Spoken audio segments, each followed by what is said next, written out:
Egli ha disegnato le 6 stelle del Toro, dette Pleiadi. 6 in quanto la settima non appare quasi mai. Attorno ad esse si affollano altre 40 stelle, invisibili ad occhio nudo, lontane non più di un semigrado appena. In virtù del suo cannocchiale, di cui qui vi mostro copia fedelissima, ottenuto con un sistema di pregiate lenti olandesi, la Via Lattea, che ci appariva come una nebula, è stata scrutata e studiata tanto esattamente da poter dire risolte le innumerevoli dispute che per secoli tormentarono i filosofi. La galassia è infatti apparsa chiaramente come una congerie di innumerevoli stelle. La cosa è evidente in qualunque regione di essa l'osservatore diriga il cannocchiale. Galileo Galilei ha poi divulgato che esistono nei cieli 4 pianeti, fin dalle origini del mondo, che non sono mai stati veduti e di avere scoperto ed osservato durante 2 mesi le loro collocazioni. Ci hanno detto che il matematico del Granduca di Firenze ha scoperto anche il segreto delle macchie del Sole. Che notizia ci date su questo punto? A Firenze ho saputo che Galilei ha molto studiato questo punto, ma egli purtroppo non può ancora dare una risposta definitiva, e cioè se le macchie siano in realtà vapori, esalazioni, nuvole o fumi prodotti dal corpo solare. Egli sulla natura di queste macchie è ancora incerto, potendo essere 1000 altre cose per noi impercettibili. Ma per ciò che riguarda il Sole, egli crede di dover affermare come assolutamente certa una sua convinzione. Accordandosi i suoi studi con quelli del polacco Copernico, egli afferma la mobilità della Terra e la stabilità del Sole, intorno alla quale, secondo orbite prefisse, si muovono i pianeti. Se mi permettete... Dite pure. Se il signor Galilei insiste nel suo errore... Non è un errore, ma un'ipotesi ragionevole. Ma egli nega la Bibbia. Giosuè infatti disse al Sole di fermarsi. E al suo comando il Sole che si muoveva attraverso i cieli si fermò. È evidente che le parole della Bibbia devono essere interpretate in un altro senso. E Galilei... Io dico che se egli continua a insistere nel suo errore, non vedo ragione perché voi dobbiate divulgare questa sua teoria presso di noi, proprio qui, al nobile collegio della Flash. Voi avete parlato di Galilei come di un novello Aristotele. La sua dottrina è nell'errore. Un errore che egli ha commesso per la sua superbia e che confonde la fede del popolo. La Terra è al centro dell'universo. Tutte le testimonianze degli uomini, degli umili come dei dotti, fin dall'inizio dei tempi, confermano questa verità. Trovo esagerato tutto questo vostro sdegno, signor De Bastion. La nostra intelligenza non deve mai soggiacere ad un irragionevole timore dell'errore. Essa deve affrontarlo e conoscerlo per essere in grado di vincerlo.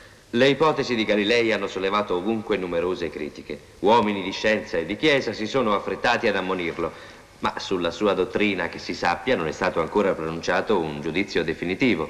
E se i suoi calcoli si riveleranno esatti, non potranno in nessun modo contraddire la verità. Credo sia importante che tutti vi applichiate allo studio delle informazioni che il signor De Simone ci ha portato da Firenze. Deo grazie. Deo grazie.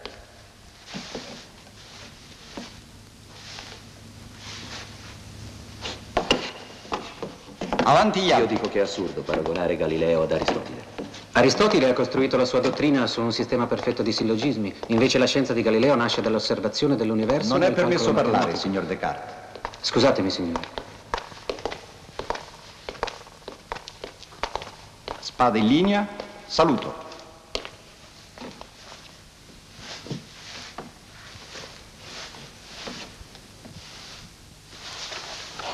In guardia. A fondo, in guardia, a fondo, in guardia, a fondo, in guardia parata di seconda, in guardia, a fondo, in guardia, mezzo cerchio, a fondo, in guardia, mulinello. Avanti. Ah, voi avete chiesto il permesso di leggere il testo di Cornelio Agrippa, La magia naturale, e quello di Giovanni Battista della Porta sullo stesso argomento. E voglio confrontarli, mi piacciono le cose curiose. Nella magia naturale dicono vi siano le migliori spiegazioni del magnetismo che sia dato di leggere e le più acute osservazioni sulla camera oscura. Vi do licenza di leggerli, devo però ricordarvi ciò che consiglia la nostra regola. Negli studi, così come conviene incitare, spingere e incoraggiare coloro che ne hanno bisogno, è necessario frenare chi corre troppo in fretta. E voi correte molto, mio caro Descartes. Il nostro fine è quello di acquisire il sapere per aiutare le anime con il favore di Dio. Perciò in ogni studio si segua la dottrina più sicura e appropriata e si adottino gli autori che la insegnano e si segua un ordine. Per questo, solo dopo aver posto un solido fondamento con la conoscenza del latino, delle arti umanistiche e della logica, la filosofia naturale e morale, la metafisica e la teologia possono divenire oggetto di attento studio. Io mi attengo scrupolosamente a questa regola. Ma non provo nessun entusiasmo per tali scienze. Lo so, il libro sulla magia naturale di Cornelio Agrippa vi darà certamente più piacere di un testo di filosofia scolastica. Andate. Vi ringrazio, padre.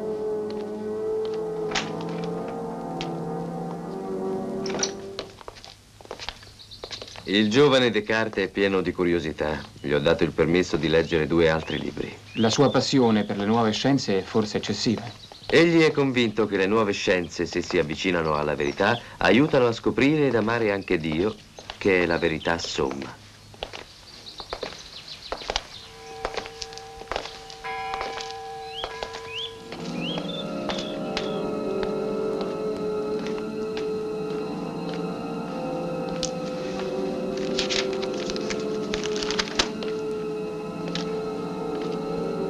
Studiate ancora? Oh. Ho chiesto la licenza di poter concludere questa lettura di ottica. Lo so. E domani lasciate il collegio. Ah, è sempre il della Porta. Voi amate molto la fisica, ma per la verità siete stato sempre dirigente in ogni materia. Sono stato allievo di questo collegio per 9 anni. Non credo vi sia altro luogo al mondo dove si insegni meglio la filosofia. Ma avete ragione voi. Quello che ho più amato sono le scienze nuove. Vorreste diventare matematico, astronomo, non è vero? Sì. Invece mio padre mi ha ordinato di prendere la licenza in diritto all'Università di Poitiers. Ma il diritto non mi interessa affatto. Che cosa farete allora? Non lo so ancora. Ma, padre, cercherò di scoprirlo. Datemi vostre notizie quando potrete. Mi dispiacerebbe non sapere più nulla di voi. L'importante è però che non vi smarriate nel mondo e facciate tutto per la maggior gloria di Dio. Certo, cercherò di non smarrirmi. Ah, l'Angelus. Andiamo. Subito dopo riprenderò la lettura.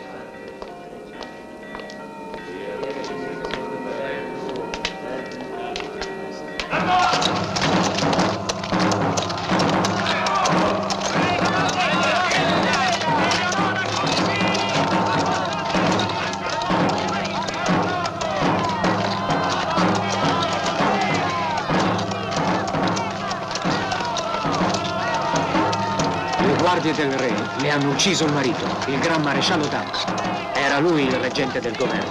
Le colpe del malgoverno sono sue. Era lei l'anima nera del marito. I 2 italiani, col favore della regina madre, pretendevano di comandare alla Francia. Il giovane Luigi XIII ha dato prova di grande abilità. Si è sbarazzato di loro e il popolo ne è soddisfatto.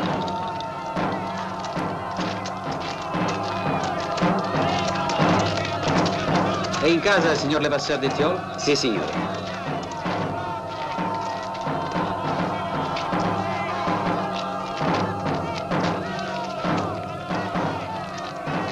René Descartes, signore di Ferrò. Che entri.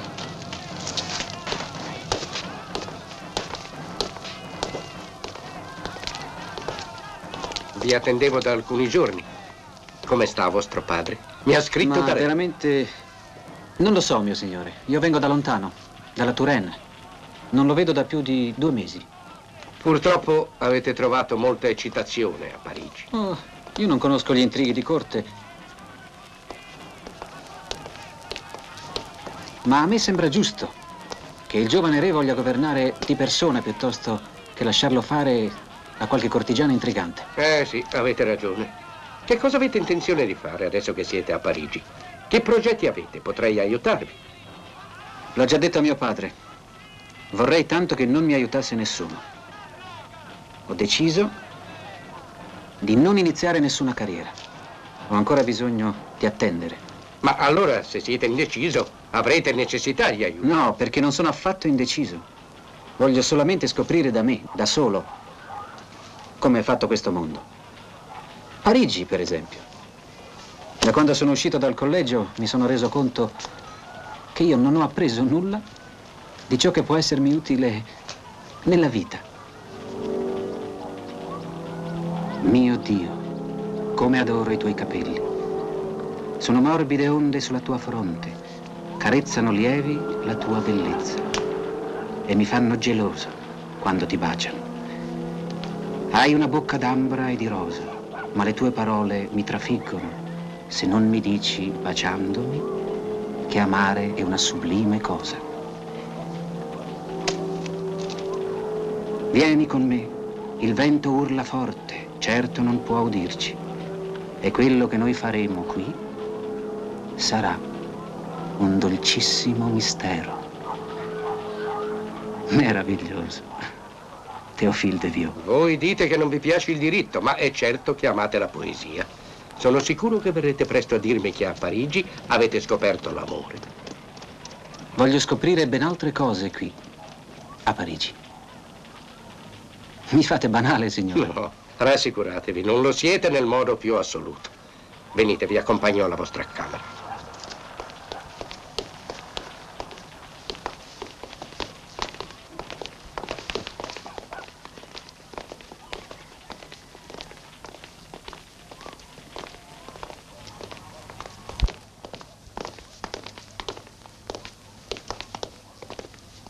Ecco la vostra camera. Vi piacerà, spero. Ci starò benissimo. Vostro padre mi ha scritto che siete un po' selvatico, ma qui potrete sentirvi come a casa vostra. Vi ringrazio, signore.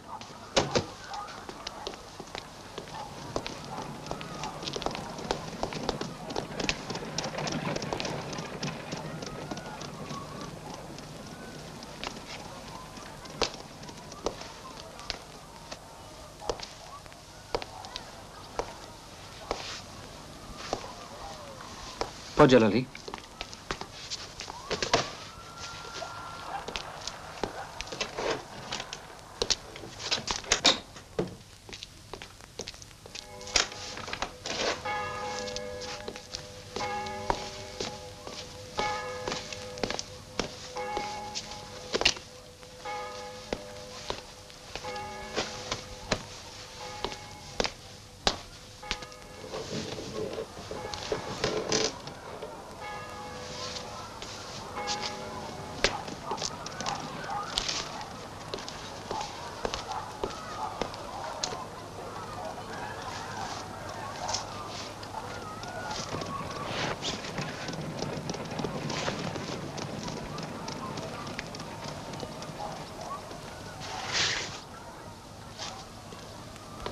Signore? Signore? Che c'è? Lo sai che non voglio essere disturbato. Lo so, signore, ma è mezzogiorno. Da 2 ore c'è un uomo che attende risposta a questo biglietto.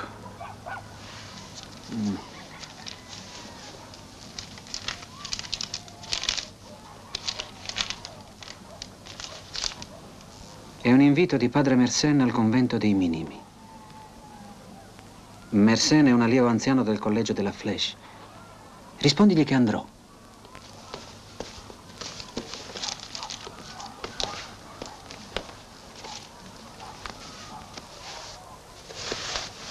Va.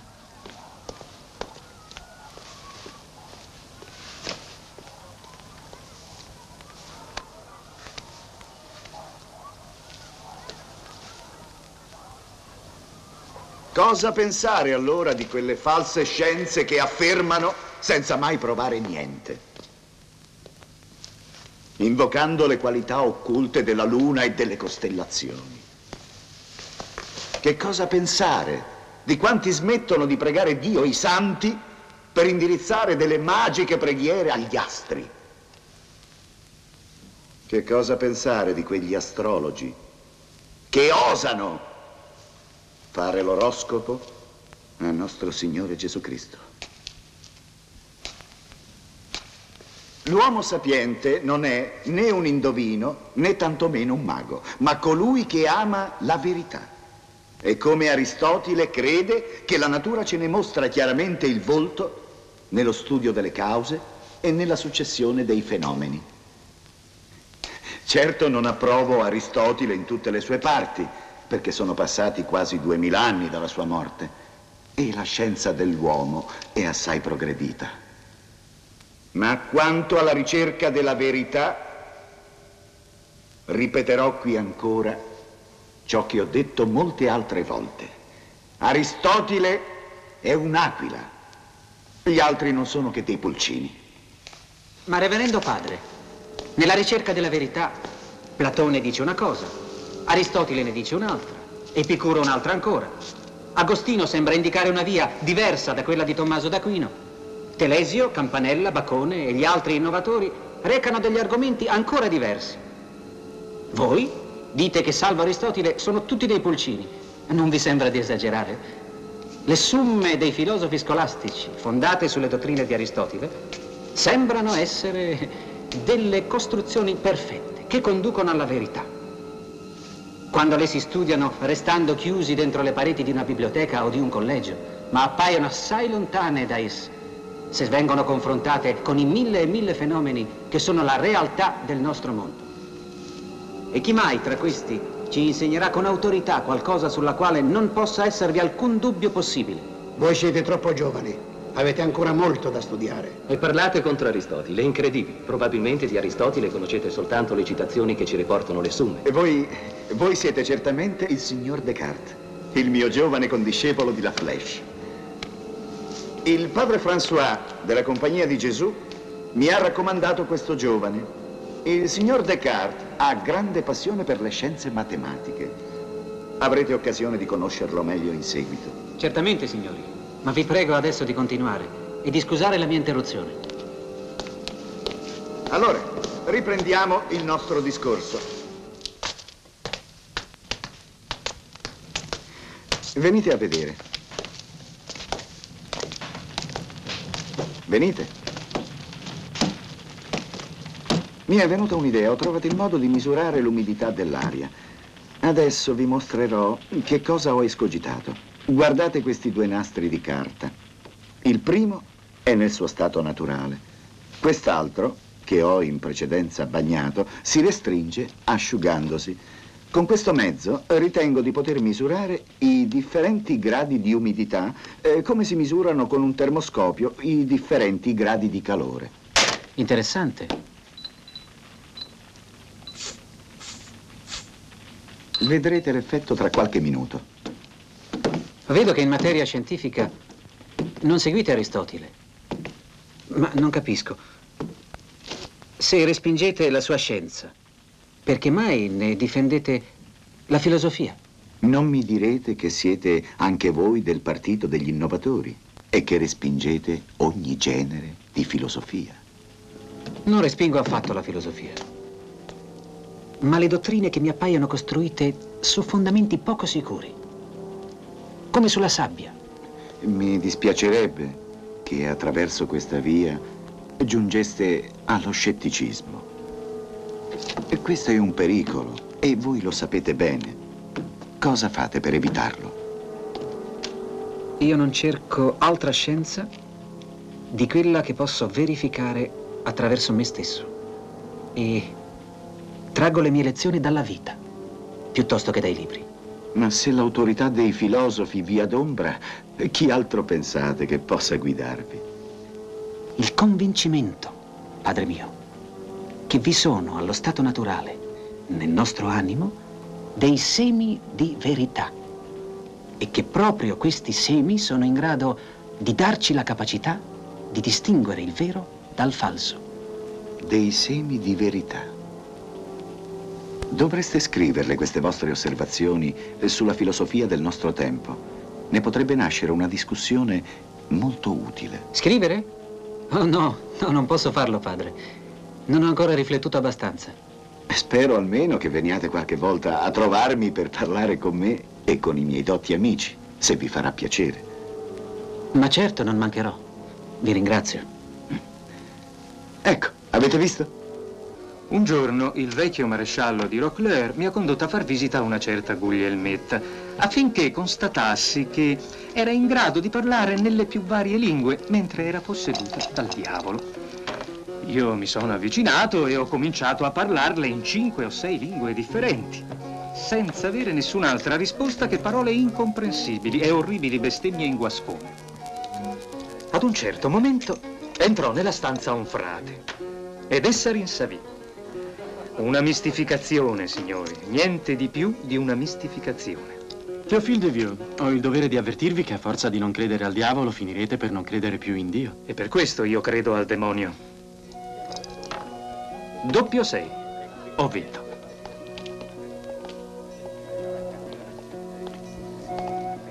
Signore di Candan, permettetemi di presentarvi il mio amico René Descartes, signore di Perrault. Siate il benvenuto. Signor Descartes, volete gustare del tè? La bevanda che le navi olandesi ci portano dalla Cina? Grazie. Si dice che sia anche molto salutare.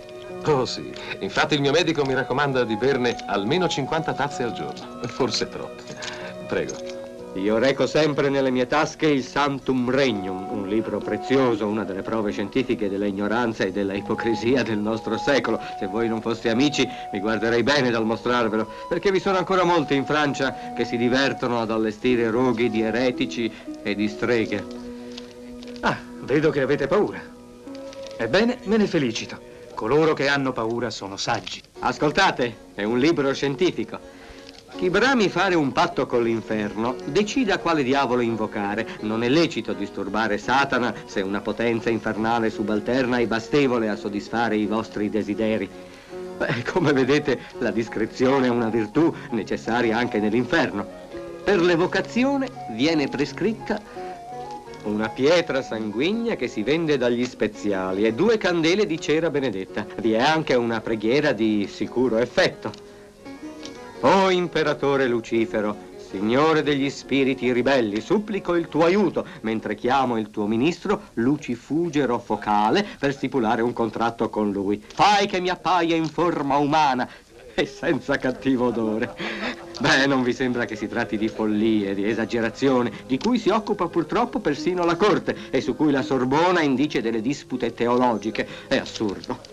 Non c'è da meravigliarsi. A Parigi si disputa su tutto. Non si può usare tranquillamente la propria ragione perché si trova sempre qualcuno disposto a dimostrare con 1000 cavilli che esiste una verità più vera di un'altra. Bisognerebbe liberarsi dei consiglieri della corona, dei membri della curia, dei gesuiti e dei dominicani, dei dotti della Sorbona e delle cortigiane influenti.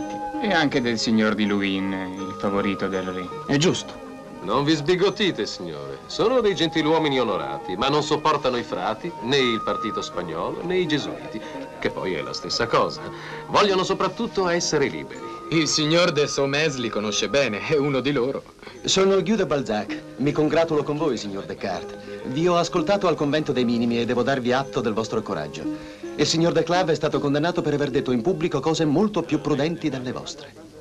Non lo avrei immaginato. Signori, non brindate anche voi a Maurizio di Nassau? E perché dovrei? Prepara un nuovo esercito. Ha liberato l'Olanda dai pregiudizi, l'ha portata ai commerci e ha cacciato tutti i preti pedanti. La sua è l'unica terra al mondo dove calvinisti e cattolici vivono insieme senza darsi troppo fastidio. Non fateci caso a quel che dice. Lo sanno tutti, il nostro grande Théophile de Viau, il poeta della libertà, si entusiasma facilmente. Di cattolici in Olanda ne sono rimasti molto pochi, a dire la verità. Sono felice di brindare con voi, signore, a Maurizio di Nassau, ma soprattutto a voi, di cui apprezzo e amo la splendida poesia. Vi ringrazio del complimento, ma vi avverto che l'adulazione mi dà fastidio. Al contrario, ciò che mi dà molto piacere è trovare un vero amico pronto a bere con me. Avete intenzione di arruolarvi anche voi tra i cattolici del principe di Nassau? La migliore gioventù di Parigi oggi non desidera altro che andare nei Paesi Bassi a militare sotto le sue bandiere. Ma io preferisco rimanere qui a Parigi. Non so come potrei vivere senza i suoi salotti. Il signor Descartes è ormai lontano dagli insegnamenti ricevuti dai reverendi padri della Compagnia di Gesù. La ribellione all'insegnamento degli antichi libera il mondo. La via che gli antichi hanno tracciato nella ricerca della verità mi appare ogni giorno di più colma di confusione. Bisogna scrivere nuovi libri, sollevare gli uomini con la poesia, che per la sua stessa natura è libertà. Dobbiamo cercare di impedire che dai libri degli antichi ci provengano falsità. Spesso gli antichi, dinanzi a problemi di cui era loro ignota la soluzione, hanno dimostrato l'errore come verità, sostenendo le loro tesi con sottilissimi argomenti. Desidero venire ad ascoltarvi e potervi porre dei quesiti, se mi farete l'onore di darmi il vostro indirizzo. Abito in Rue du Four, presso il signor Levasseur d'Etiole. Vi ringrazio. Trovate un posto al tavolo per il signor Descartes e fatelo giocare. Il signor de Balzac ama tanto la libertà da non sopportare neanche le sue giarrettiere. Ho sentito, signore, che non avete intenzione di andare a militare sotto Maurizio di Nassau, è vero? Infatti. Fate molto male, signore. Gli unici paesi d'Europa dove vi sia ancora un residuo di libertà sono Venezia e l'Olanda. Venezia è una repubblica dove si fa del commercio e non si discute certo sul credo dei clienti. Come i Paesi Bassi, dove Maurizio di Nassau ha scacciato l'Inquisizione spagnola giovandosi dell'aiuto dei più valorosi uomini d'arme di Francia, per la maggior parte cattolici. Volete cominciare a giocare?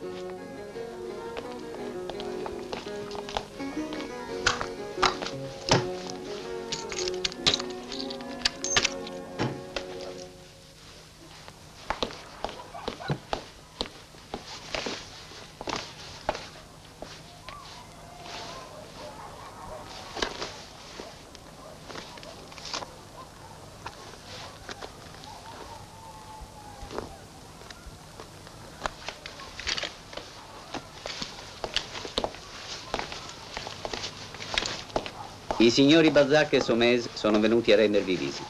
Falli entrare.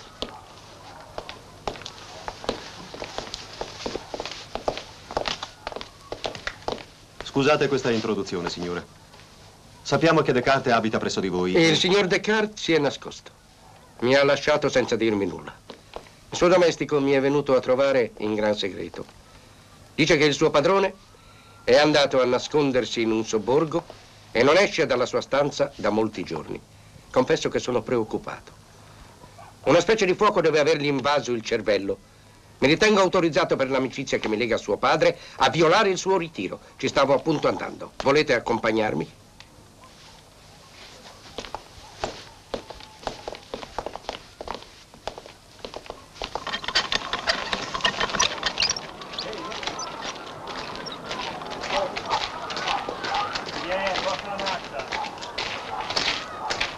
Attenti di sotto!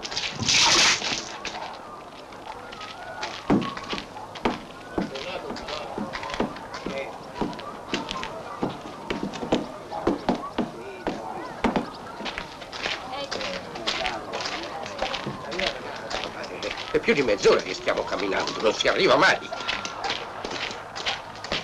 È qui. Ah, ci ha fatto attraversare Parigi per trovarlo.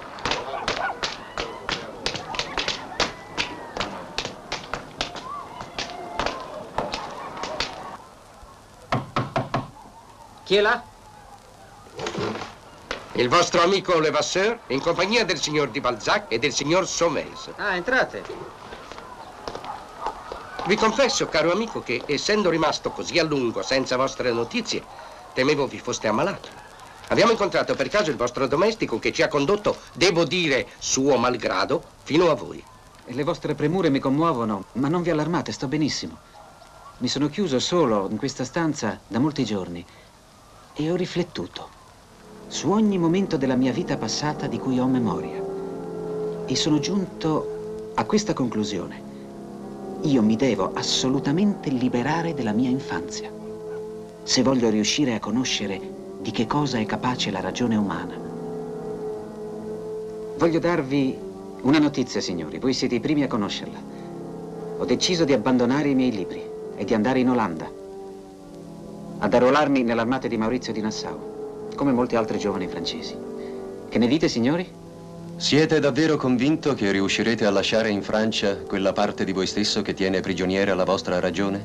Ebbene, bisognerà pure che io faccia qualcosa per liberarmi dei pregiudizi nei quali sono cresciuto e sono stato educato. Incredibile. Ammettere di avere dei pregiudizi. È cosa rara ai nostri giorni che qualcuno lo riconosca.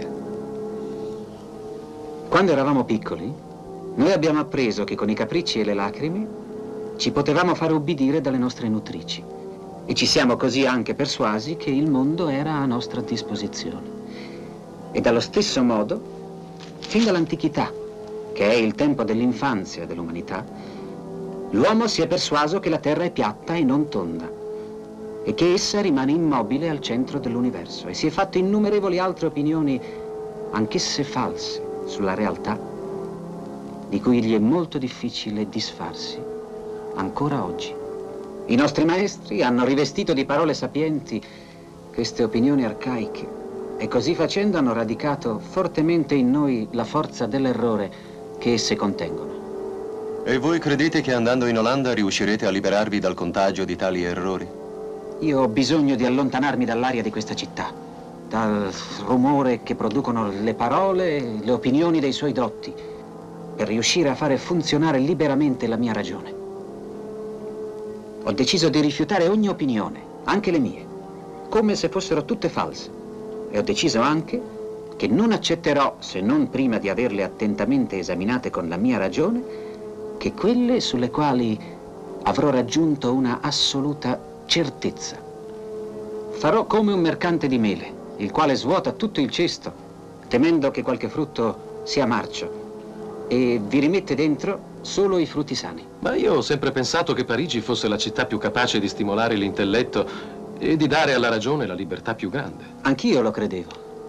Ma viaggiando per il mondo potrò conoscere molto meglio la verità che non attraverso le discussioni dei sapienti parigini. Vedo che avete già preso la vostra decisione. Lo avete scritto a vostro padre? Certo, non mi metterei mai in viaggio senza dargli notizie. E quando partirete? Immediatamente, e con un piccolo bagaglio in cui non vi sarà posto per alcun libro. Colui che ama la libertà deve inseguirla ovunque egli creda che essa viva. E vedo che per voi la libertà vive in Olanda. Se la trovate davvero, scrivetemi. Vi scriverò, signore.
Portateci della birra.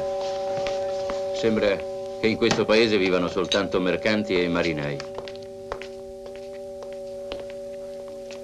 Allora, questa birra.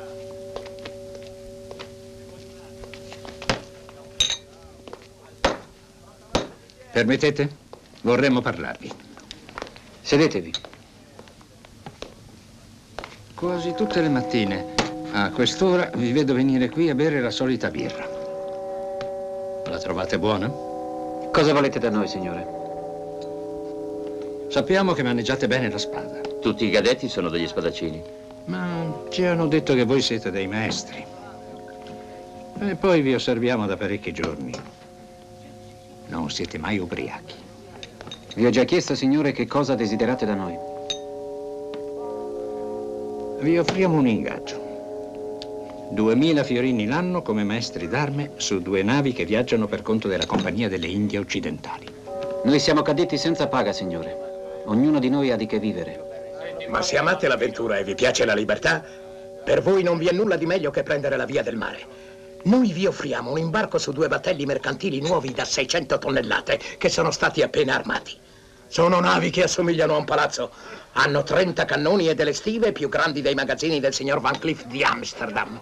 Avrete una cabina con il solo compito di istruire i marinai e di comandare la guardia della nave. E l'ingaggio per quanti mesi sarebbe? Per un solo viaggio, signore, 12 mesi. Vi troverete in tasca la bellezza di 2000 fiorini, perché mentre siete in viaggio avete poco da spendere. Vi renderete conto che è un ottimo affare. Le navi approderanno alla colonia olandese di Nuova Nederland, alla foce del fiume percorso da Hudson, nel quale si naviga come in un vastissimo mare. Per quanto mi riguarda, la vostra offerta non mi interessa affatto. Sulla vostra nave non potrei portare con me il mio domestico.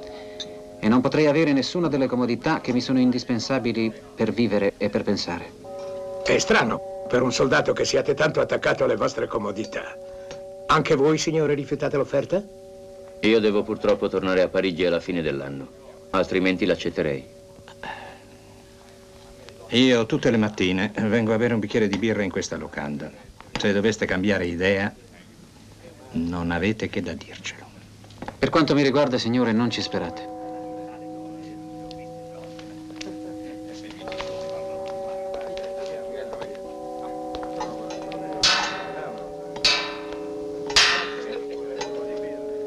Sono 2 giorni che affisso qui questo problema e non si è ancora presentato nessuno che abbia trovato la soluzione. Allora vai, amico mio, e buona fortuna. Addio e grazie. Scusatemi, signore, vi ho sentito parlare nella mia lingua. Volete usarmi la cortesia di tradurmi il testo per maggior sicurezza? Certi dettagli non li ho capiti. Con piacere, signore. Ecco, problema di matematica per una mente illustre.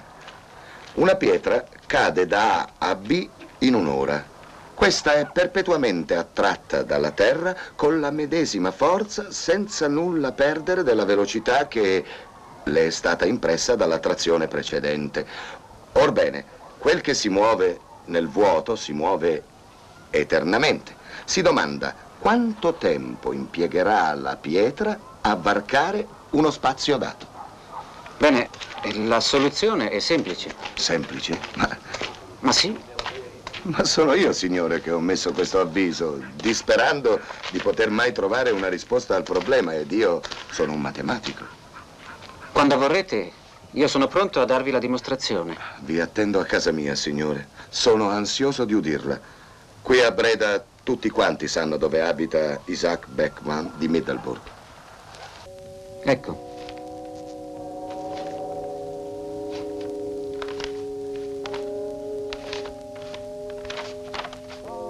In questo triangolo rettangolo ABC rappresentano lo spazio, cioè il movimento. L'ineguaglianza dello spazio dal punto A alla base BC rappresenta l'ineguaglianza del movimento.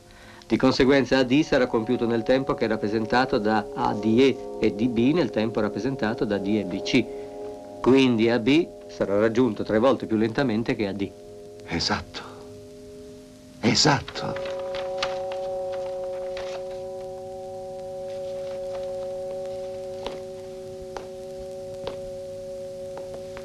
Sapete che cosa mi avrebbe risposto un dotto scolastico al vostro posto? Ogni cosa presente nell'universo appartiene ad un luogo che gli è naturale. Il luogo che le si confà di più. Possiamo dire che il peso non è altro se non l'appetito che hanno le cose di ritrovare quel luogo di beatitudine. Signor Beckman mi avrebbe detto: il vostro problema è semplicemente male esposto. Basterà che mi diciate prima qual è il corpo che sta cadendo ed io vi dirò subito qual è il suo luogo prediletto. Ma tutto questo è semplicemente assurdo. Vedo, signore, che vi rifiutate come me di spiegare i fenomeni fisici attribuendo ai corpi delle qualità che appartengono soltanto allo spirito. È per questo che amo la matematica e pratico la medicina. Avete ragione. La matematica è l'unica disciplina dalla quale ci proviene la certezza. Le scienze matematiche ci insegnano la enumerazione e il calcolo di qualsiasi movimento. I rapporti, le proporzioni tra tutte le cose esistenti, della luce, del suono. Le operazioni della matematica esprimono sempre una logica evidente e concreta. Per esempio, voi lo sapete, il segno uguale è fondamentale. La matematica mostra in modo rigorosamente certo ed esatto tutte le uguaglianze possibili e ci consente di difenderci dall'inganno delle apparenze. Quello che mi piace in voi, signore, è il fatto che non parlate il linguaggio degli scolastici e che discutete di scienza come nessuno dei miei concittadini sarebbe in grado di fare. Sapete, sono quasi tutti dei buoni calvinisti. Vanno ad ascoltare i sermoni e non parlano d'altro che di affari e di teologia. Voi non siete cattolico, vero? No, infatti, signore. E voi siete certamente cattolico romano. Sono francese, signore, e cattolico. Ma sono sicuro che questo non mi impedirà di conversare con voi. Mi siete simpatico, signore. Vi confesso che non avrei mai creduto di trovare un matematico e un filosofo nascosto nei panni di un soldato. Spero che ritornerete ancora a farmi visita, signore, e spesso, finché vi fermerete qui a Breda. Sarà un grande onore per me. Signore, questa mattina non siete andato all'esercitazione di cavalleria? Volete anche mancare all'appuntamento col signor Beckman? No. Questi letti olandesi mi hanno fatto passare il gusto di dormire. No, non quello. Dammi l'abito civile. E così, signori, l'anima di questo animale, un'anima inferiore rispetto a quella dell'uomo, che è un'anima superiore, fa in modo che quello stomaco digerisca, estraendo dagli alimenti i succhi necessari al mantenimento della vita. Il dottore attribuisce all'anima funzioni che sono proprie del corpo. È un antico pregiudizio, una sensazione infantile, fallace come tutte le sensazioni e fonte di rovinosi errori. Domando scusa se intervengo. Dite. Sbagliate a ritenere fallaci le sensazioni. Quando un fanciullo immerge un bastone in un ruscello, la vista gli può far credere che sia spezzato. Ma se, chiudendo gli occhi, tasta il bastone per tutta la sua lunghezza nell'acqua e fuori, si renderà conto che il suo bastone è dritto. Avrà allora corretto la sensazione della vista con il tatto e ristabilito la verità senza uscire dal mondo delle sensazioni. No, signore, poiché nel nostro caso è intervenuta la ragione del fanciullo, che gli fa controllare la sensazione del tatto dopo quella della vista. È la ragione che lo conduce a rettificare il suo errore. Senza il controllo della ragione, le sensazioni sono tutte fallaci. Ecco qui il cuore di questo animale che l'anima faceva muovere grazie alla facoltà pulsifica che essa possiede. Il dottore fa delle affermazioni di cui non saprebbe dimostrare con evidenza la verità. Non ci sa dire in che modo l'anima inferiore di questo animale agisce direttamente sul nostro cuore. Che cosa hanno da obiettare, lor signori? Perché non parlano ad alta voce, se hanno qualcosa da dire? Io dico che per giustificare le vostre affermazioni, voi ripetete antiche teorie aristoteliche sull'anima e vi affidate a vostre personali sensazioni. Ciò che insegno è verità evidente, mio signore. Per la maggior parte degli uomini l'evidenza è ciò che hanno sempre visto, sin dall'infanzia, quando gli adulti davano alla loro mente semplice una spiegazione per tutte le cose. Per scoprire invece con assoluta certezza la natura delle cose, noi dobbiamo liberarci dalla visione del mondo che ci siamo andati costruendo di padre in figlio attraverso i secoli. Dobbiamo affrancarci dall'inganno delle sensazioni e imparare a servirci meglio della nostra ragione. Ecco che cosa ho da dire. E quale visione del mondo avete da offrirci in cambio, mio caro signore, visto che negate quella che ci tramanda l'esperienza secolare degli antichi? Una visione del mondo che risulti evidente, come quella che ci viene dai numeri, dalle matematiche. Insomma, voi pretendereste di sostituire gli insegnamenti della filosofia e delle scienze, che ci vengono da una così lunga tradizione di dotti, con l'insegnamento dei matematici dei nostri giorni. Ma la realtà non è fatta di quantità, vi sono le qualità delle cose ed esse si percepiscono attraverso le sensazioni, quelle sensazioni che voi tanto temete. Permettetemi, signore, di mettervi in guardia contro le vostre pretese, perché potreste rischiare di precipitare la vostra mente in una oscura foresta di numeri. Il mio giovane amico è un abile e profondo matematico e io voglio sperare che comprenderete il suo entusiasmo, forse un po' eccessivo, per la chiarezza che proviene dai numeri. Sì, certo, signore. Chiedo scusa per avervi interrotto, signore. Vi prego, continuate pure la vostra dissezione. Signori? Signori, io non so se tra 2 anni, vale a dire quando avrà termine la tregua dei 12 anni, continuerà la guerra contro gli spagnoli.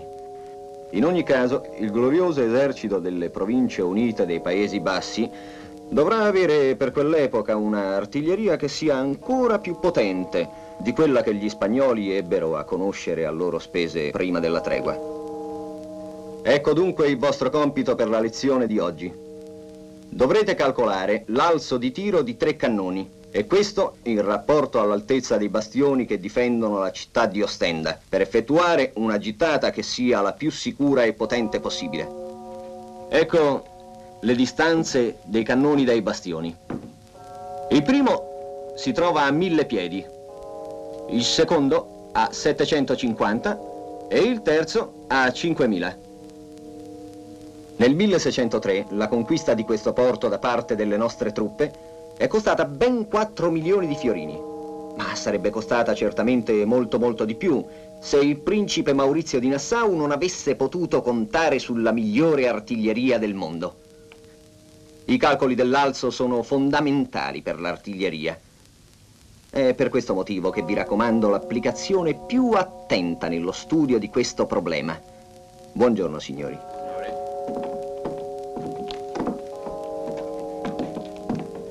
I calcoli, come al solito, ce li farà il nostro amico Descartes.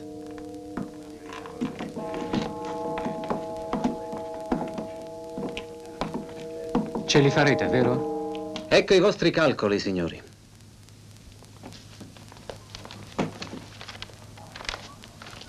Ma state pur certi che quando vi sarà la guerra, io non sarò con voi ad aiutarvi. Non vi preoccupate.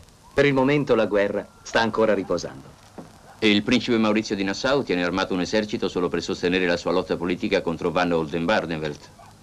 Hanno combattuto insieme contro gli spagnoli alla testa delle province federate per la libertà dell'Olanda e adesso si combattono l'un l'altro come i peggiori nemici. Oldenbarnevelt è il più anziano, il più saggio. È lui che riscuote il favore del popolo. Perché vuole che l'Olanda sia una repubblica. E soprattutto perché non vuole che Maurizio di Nassau diventi re dell'Olanda. Credete che il principe Maurizio userà l'esercito contro Oldenbarnevelt? Non ne ha alcun bisogno. Il principe Maurizio ha già accusato Oldenbarnevelt di eresia per l'appoggio che egli ha dato a una fazione di calvinisti, gli arminiani.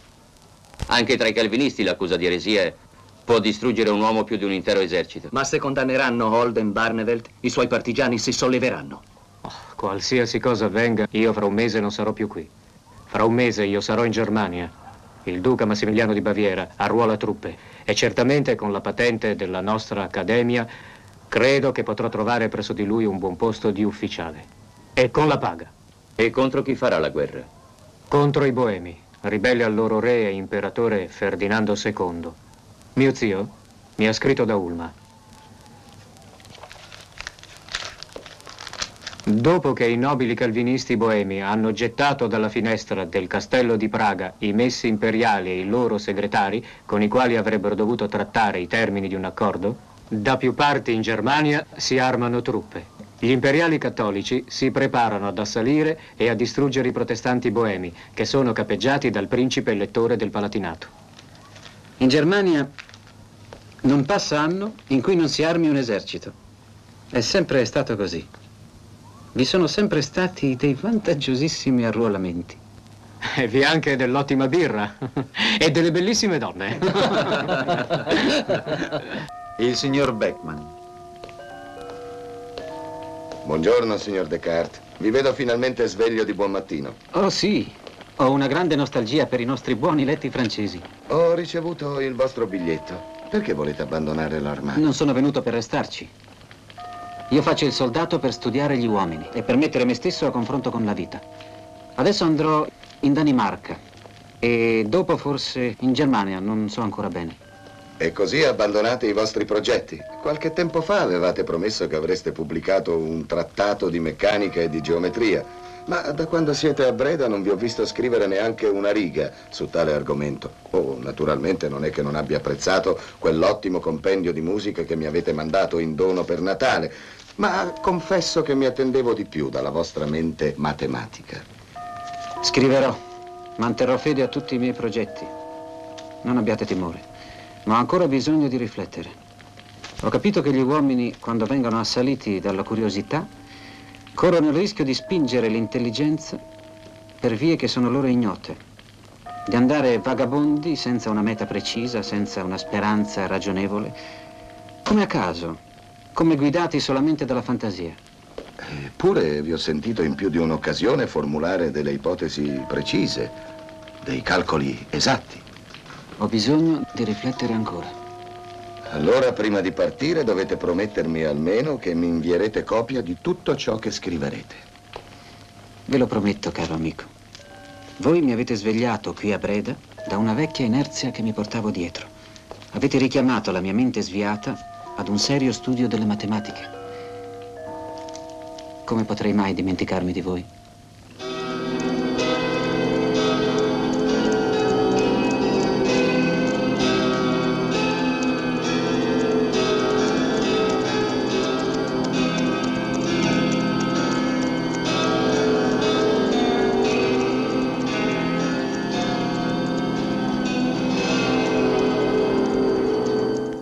in Germania, all'inizio della stagione invernale, l'acquartieramento forzato dell'esercito mi costrinse a fermarmi in un alloggio, nel quale, non avendo né cure né passioni che turbassero il mio spirito, me ne restavo tutto il giorno in solitudine in una stanza, ben riscaldata, dove potevo intrattenermi in tutta tranquillità coi miei pensieri.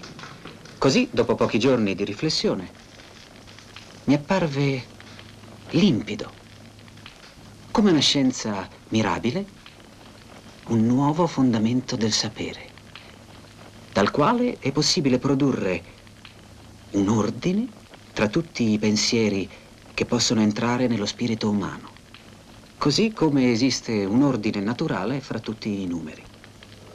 Quella notte, in cui vidi questo nuovo principio, feci 3 sogni. I primi 2, devo confessare che mi spaventarono mortalmente. Il terzo, invece, assai dolce e assai piacevole. Fu quello nel quale mi sembrò veder nascere una nuova speranza per l'avvenire. Raccontatemi i vostri sogni. Dunque, mi vedevo camminare per una strada, oppresso da un turbine spaventoso di vento. Avevo l'impressione di cadere ad ogni passo. Vidi allora un collegio e fu là che mi rifugiai. Cercando di raggiungere la chiesa di quel collegio per pregare, vidi nel cortile ventoso un uomo di mia conoscenza, che avevo sorpassato senza salutare. Volli allora tornare sui miei passi per scusarmi della mia mancanza, ma non mi fu possibile, perché fui respinto con inaudita violenza dal vento. Mentre quella persona ed altre che l'attorniavano erano diritti e stabili sui loro piedi, io ero invece sempre curvo e vacillante, come se quel turbine di vento soffiasse soltanto per me. Quando mi svegliai, fui preso da un grandissimo dolore.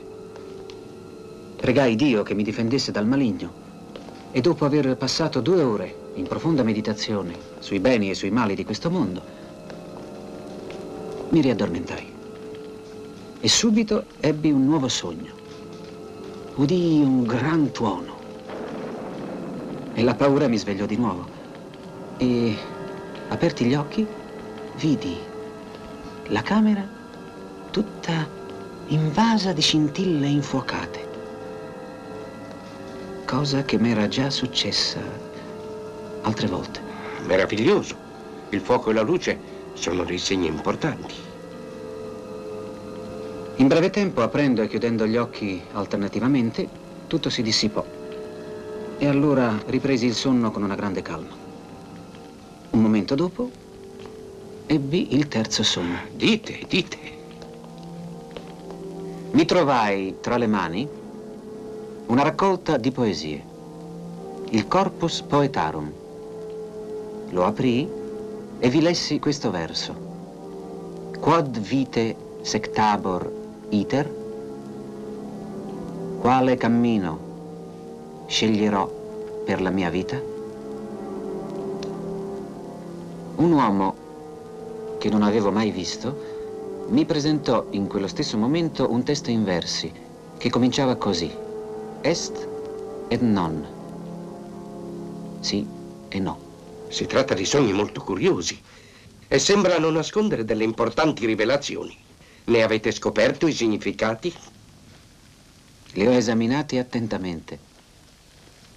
Il mio primo sogno indicava gli errori ed i timori, i dubbi della mia vita passata. Il secondo non poteva essere che un segno evidente dello spirito di verità che scendeva su di me. Il terzo mi indicava l'avvenire. Est et non. È il sì e il no di Pitagora.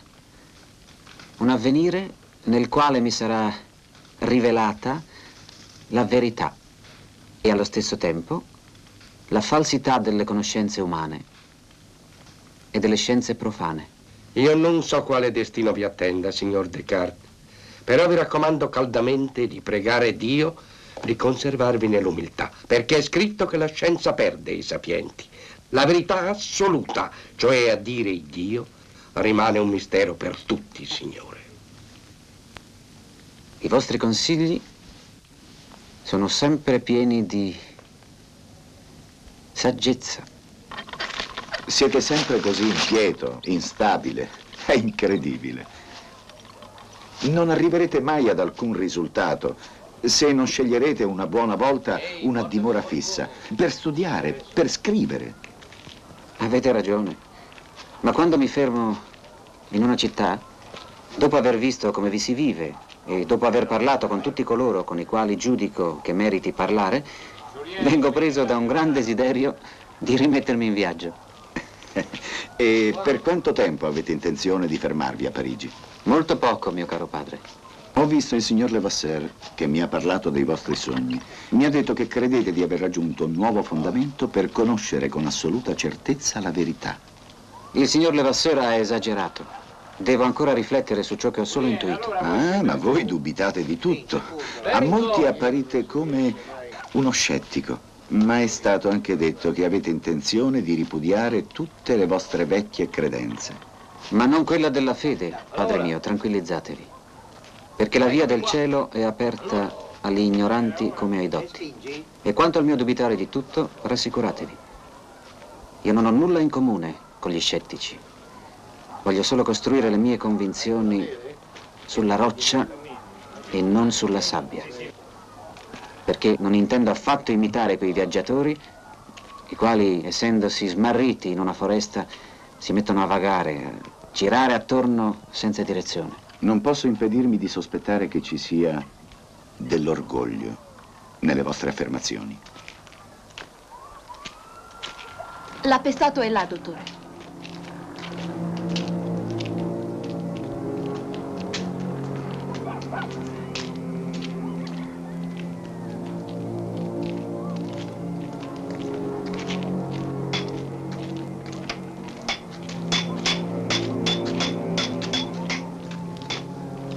Mi sto facendo costruire un baule comodo per i miei viaggi.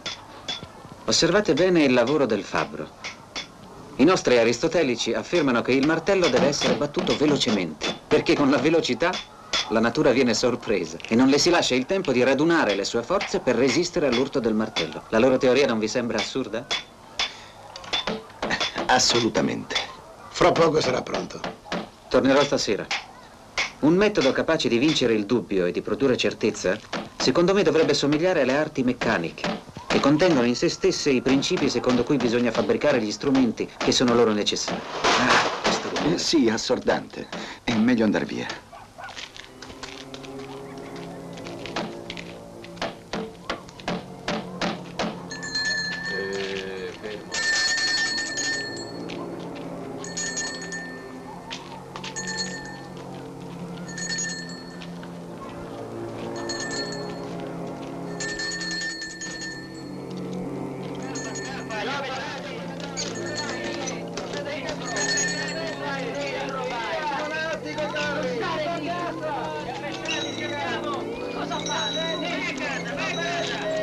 Bisogna che mi affretti a partire.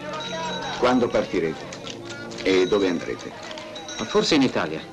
Però prima di partire visiterò la mia campagna in Turenna per vendere la parte della mia eredità materna, in terre e armenti.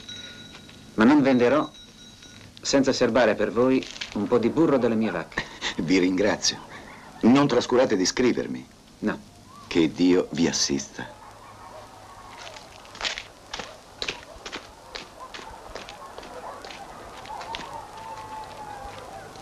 Requiem aeternam, dona eis Domine, et lux perpetua lucia Teis, requiescant in pace. Amen.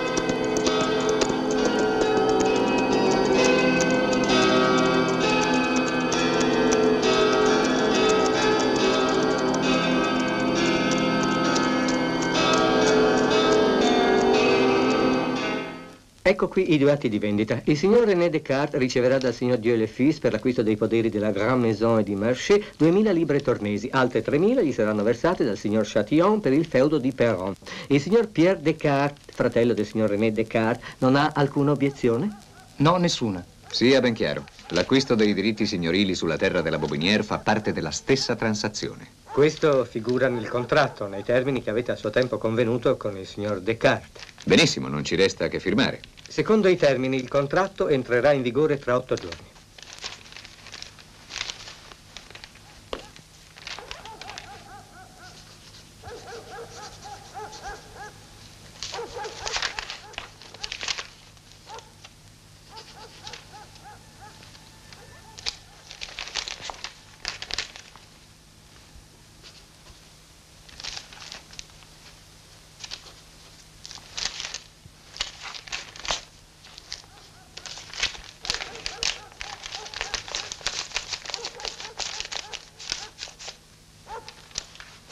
Signori. Signori. Buongiorno, buongiorno. E così hai voluto liberarti di una parte dell'eredità. Questo mi dispiace perché mi rendo conto che hai deciso di non voler più tornare a vivere con noi. Tu non ami la Francia. Voglio vivere dove mi è utile, dove mi piace, dove posso scoprire qualcosa, dove sono in pochi a conoscermi e dove posso riflettere in pace. Quando potrò rivederti? Non lo so. Certo al mio ritorno dall'Italia. Hai venduto della buona terra, grassa. Ma ho fatto un buon guadagno. Théophile de Viau è un impure ed ateo libertino, tanto malizioso da avere l'impudenza di scrivere orribili bestemmie contro Dio. Con i suoi esecrabili versi ha fatto una Gomorra della nostra Parigi. Egli è fuggito e noi lo bruciamo qui in effigie. Ed insieme alla sua effigie brucino i suoi scritti e brucino anche gli scritti di tutti gli altri libertini, le cui anime sono preda del demonio. Il principe delle tenebre deve essere ricacciato nel suo regno, nel fuoco eterno al quale il Dio lo ha condannato. Bruciatelo vivo! Questi libertini Dio li punirà, anche su questa terra li punirà, questi libertini. E un giorno urleranno come cani arrabbiati. L'intolleranza è come la peste. Manco da quasi 3 anni, ma ogni volta che torno a Parigi mi succede di trovare sempre qualche cosa che mi sconcerta e che mi fa desiderare di partire al più presto. In Italia non avrai potuto certamente godere di uno spettacolo così eccitante. Tanta barbarie e tanta volgarità mi stupiscono e mi sconcertano. Saranno precipitati nell'inferno e grideranno invano. Il Parlamento ha esiliato da Parigi gli autori delle tesi contro la filosofia aristotelica. Ne ha proibito, sotto pena di morte, la divulgazione e l'insegnamento. E ha condannato Théophile con molti altri dei nostri amici libertini. E fare arrossire persino il candore della carta su cui si scrive. Meno male che Théophile de Viau è riuscito a fuggire da Parigi. Così adesso si devono accontentare di bruciarlo in effigie. Ma il fuoco purificherà la terra dal loro orgoglio e renderà giustizia a Dio. Il prodotto delle menti dei superbi deve essere distrutto. Esso è come la zizzania che soffoca le anime dei semplici. Saranno precipitati nell'inferno.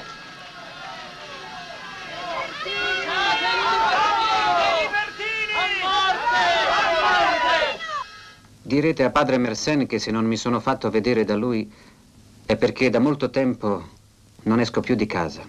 L'aria di Parigi per me ormai è irrespirabile. Assicuratelo però che non mancherò alla riunione che ha preparato per me. Grazie, signore. Siamo in molti a desiderare di conoscere il frutto delle vostre riflessioni. Padre Mersenne ci ha parlato spesso di voi.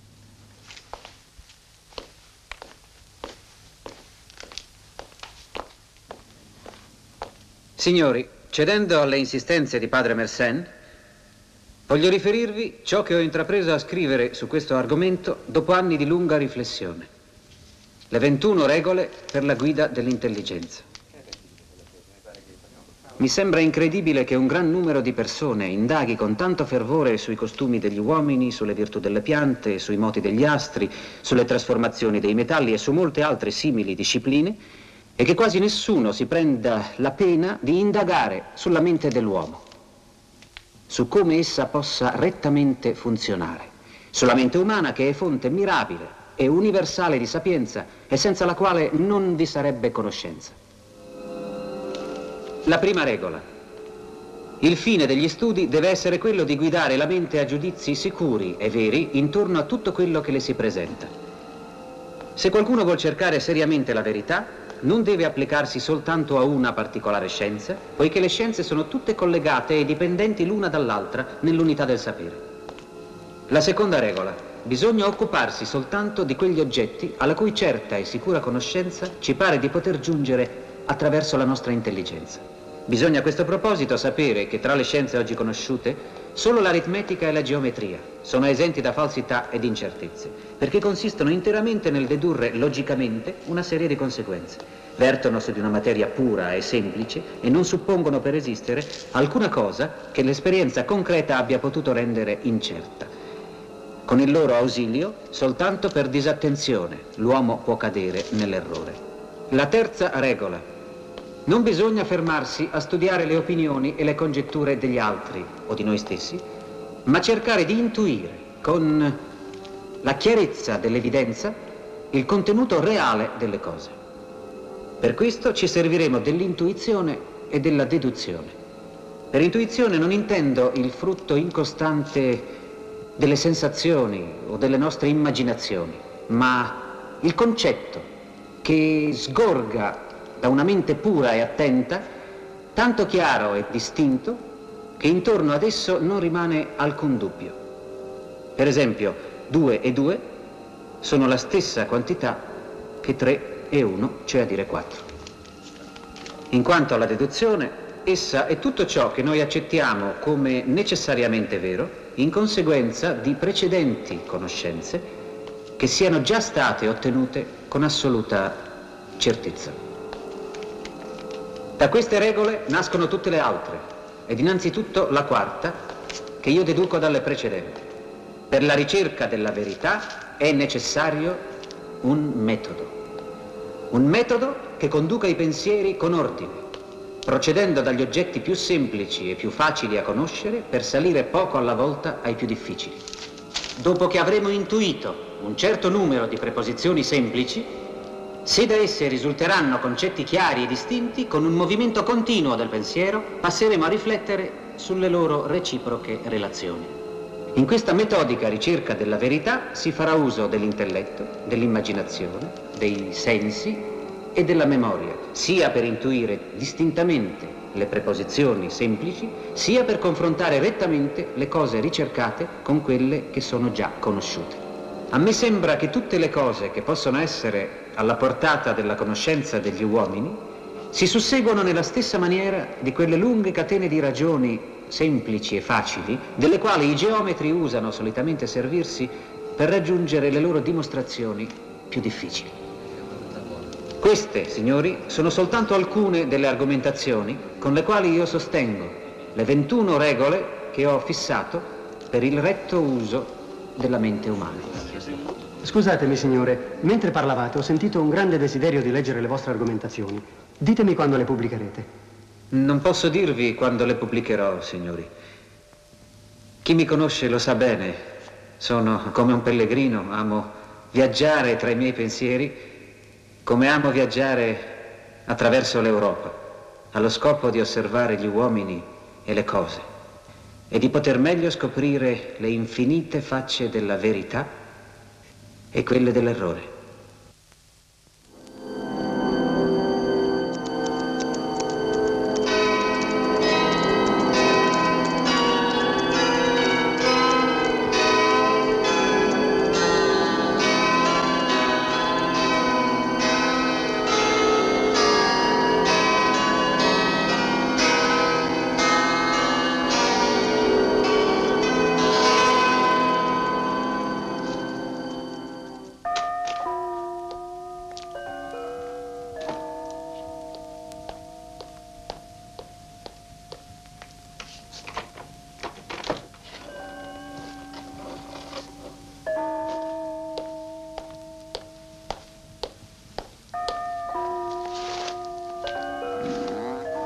Signore?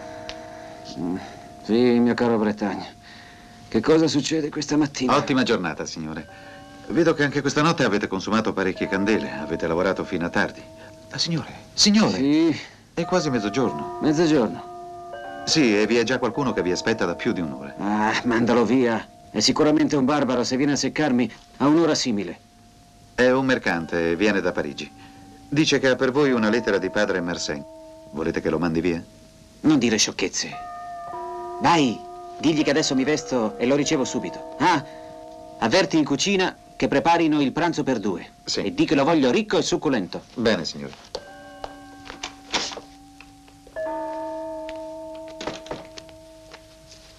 Deve essere proprio un ospite importante se il tuo padrone ha comandato di comprare la frutta più costosa che c'è al mercato.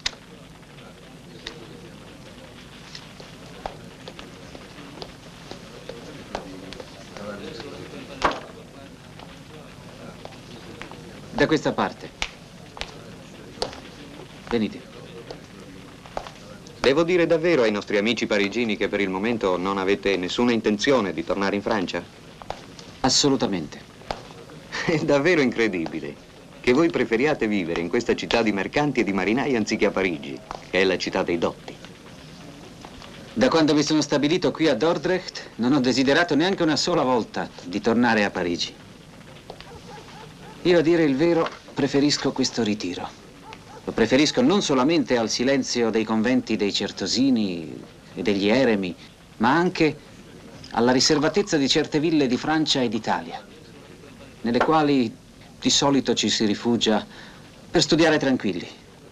Nelle ville mancano sempre molte delle comodità che si trovano in città come queste. Ma Parigi è una grande città. Ma sono troppo conosciuto.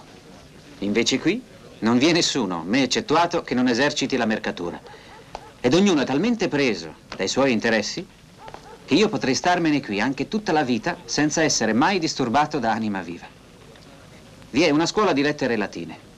Ed in questa scuola, all'infuori dell'unico mio amico Beckman, nessun altro che io sappia è interessato alle cose che occupano la mia mente.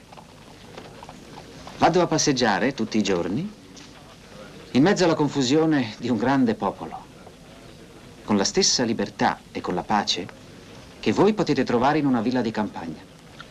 E guardo gli uomini che incontro come guarderei gli alberi e gli animali di una foresta. Il rumore stesso del loro traffico non riesce a interrompere il mio fantasticare più di quel che farebbe il mormorio di un ruscello. E poi ditemi, voi che viaggiate, in quale altro paese al mondo si potrebbe godere di una libertà così completa come in Olanda? Ma il clima. L'inverno qui è molto duro. L'umidità della nebbia corrode le ossa. È sufficiente avere una buona stufa e basta non uscire di casa se è cattivo tempo. Siete un invincibile testardo. Tra 2 settimane potrete passare a ritirare la mia risposta alla lettera di padre Mersenne che mi avete portato. Speravo che me la deste subito. No. La risposta a padre Mersenne richiede molta riflessione e non posso adesso interrompere un nuovo difficile studio che sto compiendo sull'ottica. Tornerò a Dordrecht solo alla fine del mio viaggio, tra 30 giorni. Lascerò allora il plicco per voi alla padrona della locanda. Io tra un mese non sarò più qui. E dove sarete? Ancora non lo so. E invece io sono persuaso che lo sapete benissimo, ma che non lo volete dire. Si racconta che quando scrivete agli amici di Parigi, datate misteriosamente le vostre lettere non dal luogo dove abitate, ma da altre località, Amsterdam, Leida. Insomma, un posto in cui si è sicuri di non trovarvi. È molto difficile trovare della frutta così bella a Parigi.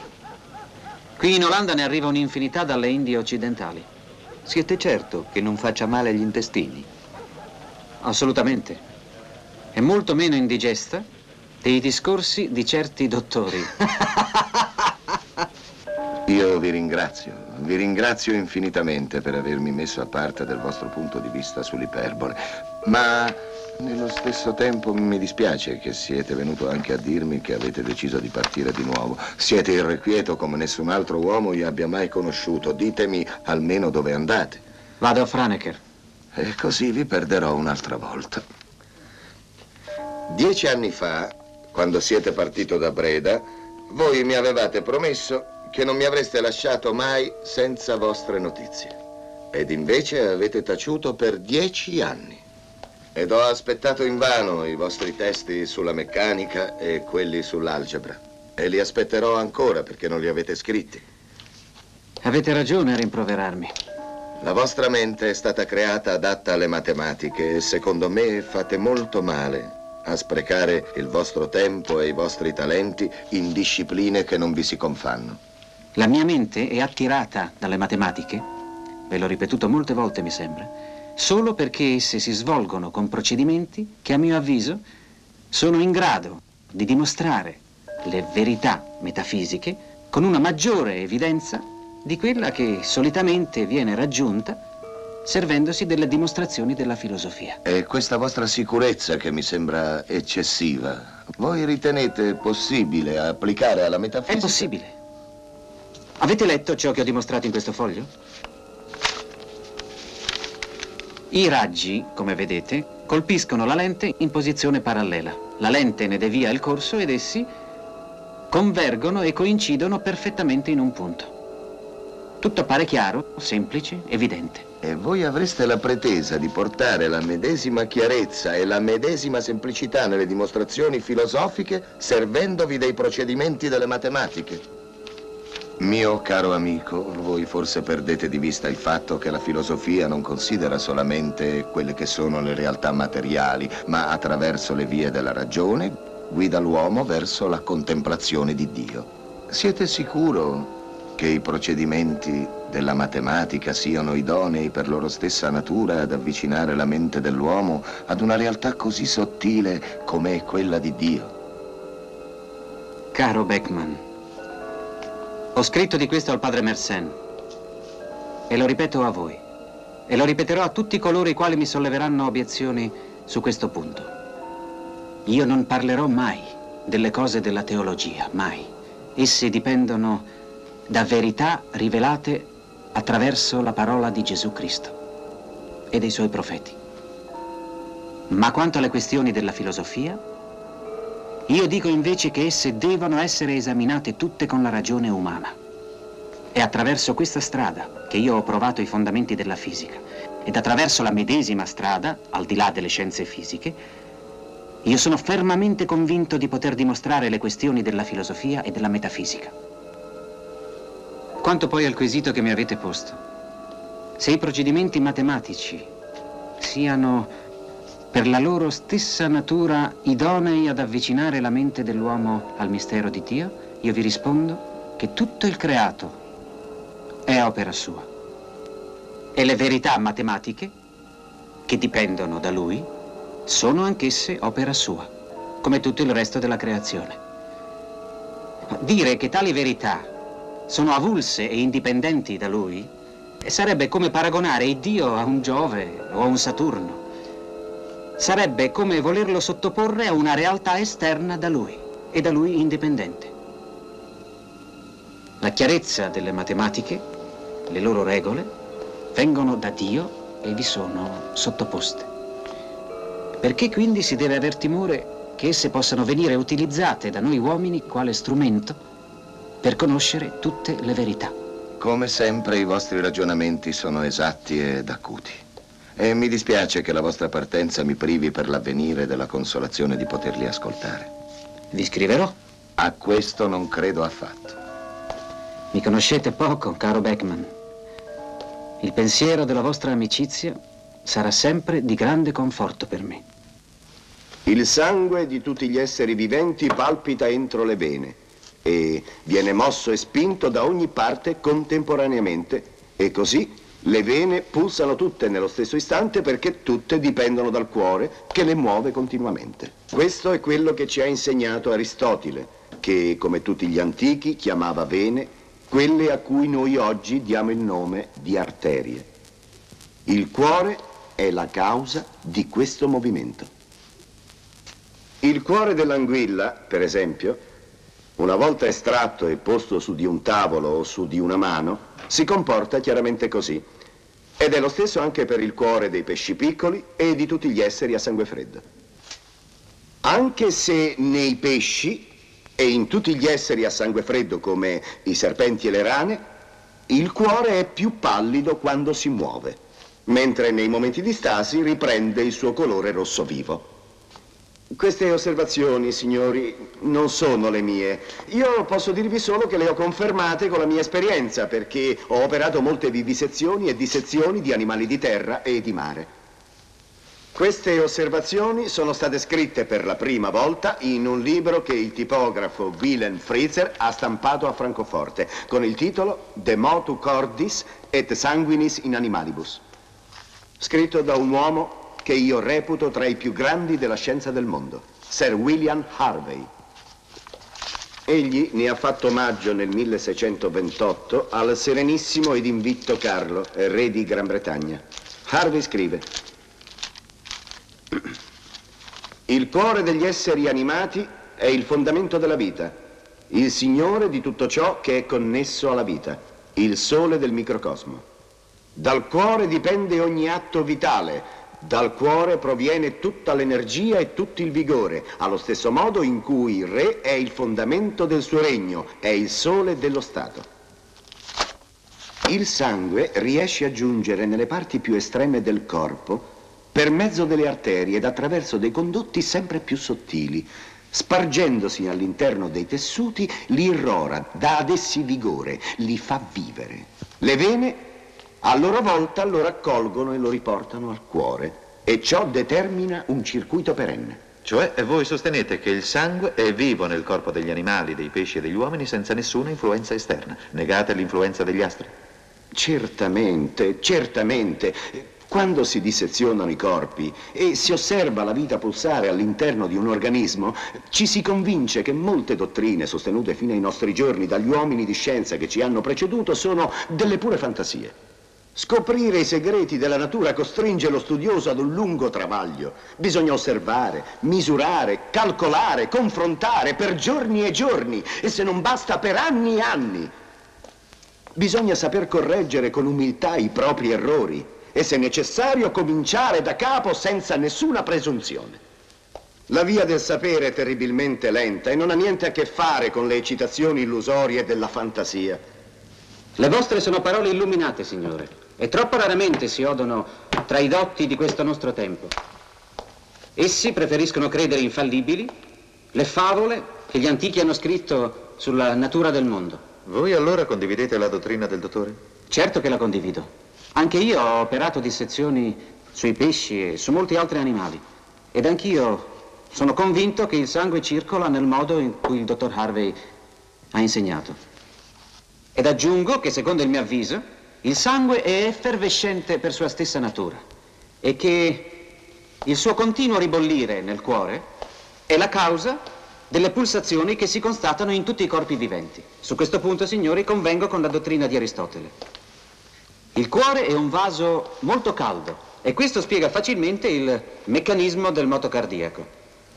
È come un focolare nel quale sono contenuti e conservati la materia ed il principio del calore innato da cui si trasmette a tutti gli altri organi. Su questo particolare non sono d'accordo con voi. Come dice il dottor Harvey, i movimenti del cuore consistono in rapidissimi battiti, in colpi istantanei prodotti come da un muscolo, mentre questo processo di ebollizione di cui voi parlate non ha relazione con tutto ciò. In un processo di ebollizione, come voi sapete, non si può verificare che un lento salire e un graduale discendere. Mentre al contrario, nel cuore di qualsiasi specie di animale, noi abbiamo invece dei battiti velocissimi. Ho bisogno di riflettere ancora su questo punto. Io mi auguro che voi veniate tutti i giorni qui in questa università a confrontare le vostre riflessioni con le nostre. Mi dispiace tanto di non poter tornare tra voi, perché apprezzo molto la vostra dottrina, ma nei prossimi giorni mi recherò ad Amsterdam, dove mi incontrerò con altri dotti. Fate bene, signore, molto bene. Io vi invidio. Nel nostro secolo non è più possibile acquisire dottrina se non viaggiando, visitando le università e confrontando tra loro i diversi pareri dei dotti. Bisogna liberarsi, come ha scritto Bacone, degli idoli della falsa filosofia e costruire una nuova scienza. Su questo punto siamo d'accordo, signore.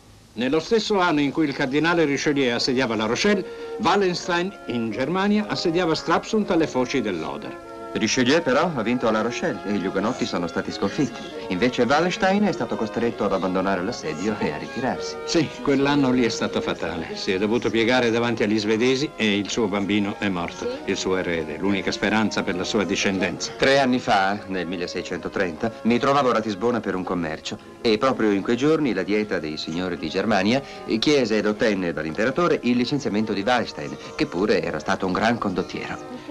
Le sue truppe erano odiate in tutta la Germania. Non si erano visti mai soldati più tracotanti e violenti dei suoi, mai.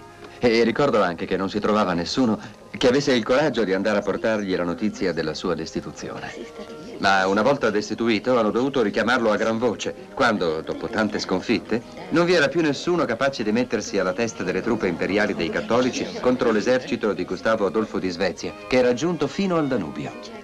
Wallenstein ha potuto fermare Gustavo Adolfo solo perché Gustavo Adolfo è morto sul campo di battaglia. È stata questa la fortuna degli Asburgo e della Lega Cattolica. E non siete più tornato in Baviera? Una sola volta a Monaco per vendere una grossa partita di spezie. Ma da quando è stata ripresa la lotta tra gli eserciti dei principi cattolici contro quelli dei protestanti, ho preferito mandare i miei commessi. Le strade sono poco sicure. E poi vi sono intere regioni flagellate dalla carestia e dalla peste. Ovunque, da Augusta al Wittenberg, dalla Turingia al Palatinato. Uno dei miei commessi mi ha detto di avere visto in Boemia branchi di lupi spingersi fin dentro alle città. È incredibile che si facciano terribili guerre qui in Europa proprio adesso che il mondo sta diventando sempre più grande e ci sarebbe più spazio per tutti. Le Indie occidentali e le Indie orientali rigurgitano di ricchezze delle quali tutti potrebbero profittare. La fortuna di noi olandesi è che i principi europei non se ne sono ancora accorti. Così, mentre loro si fanno la guerra l'un l'altro, la Compagnia delle Indie Orientali e la Compagnia delle Indie Occidentali, nel corso di questi ultimi 30 anni, ci hanno procurato tanti affari e tanto denaro che i forzieri dei nostri banchieri sono molto più ricchi di quelli del re di Spagna. Di questo se ne sono accorti anche gli inglesi. La nostra flotta è molto più potente della loro e i nostri marinai sono certamente più valenti. Venite, voglio presentarvi un mio amico giunto ieri dalle Indie Orientali. Sono i modelli delle navi che ha costruito mio marito. Questa è la Beatrix. Pesa 1000 tonnellate. È una delle navi più grandi armate in Olanda. Porta il nome di mia figlia. Questa invece è la seconda, la Muiden, che adesso si trova nelle Indie Orientali. Le navi scivolano tra il mare e il fluido dei cieli, seguendo la curva della sfera terrestre. Signor Descartes, sono certa che vi piacerà molto un automa che mio marito ha comprato presso un meccanico boemo. Signori, voi conoscete già il mio automa? Sì. Signori, volete venire a vedere il mio automa?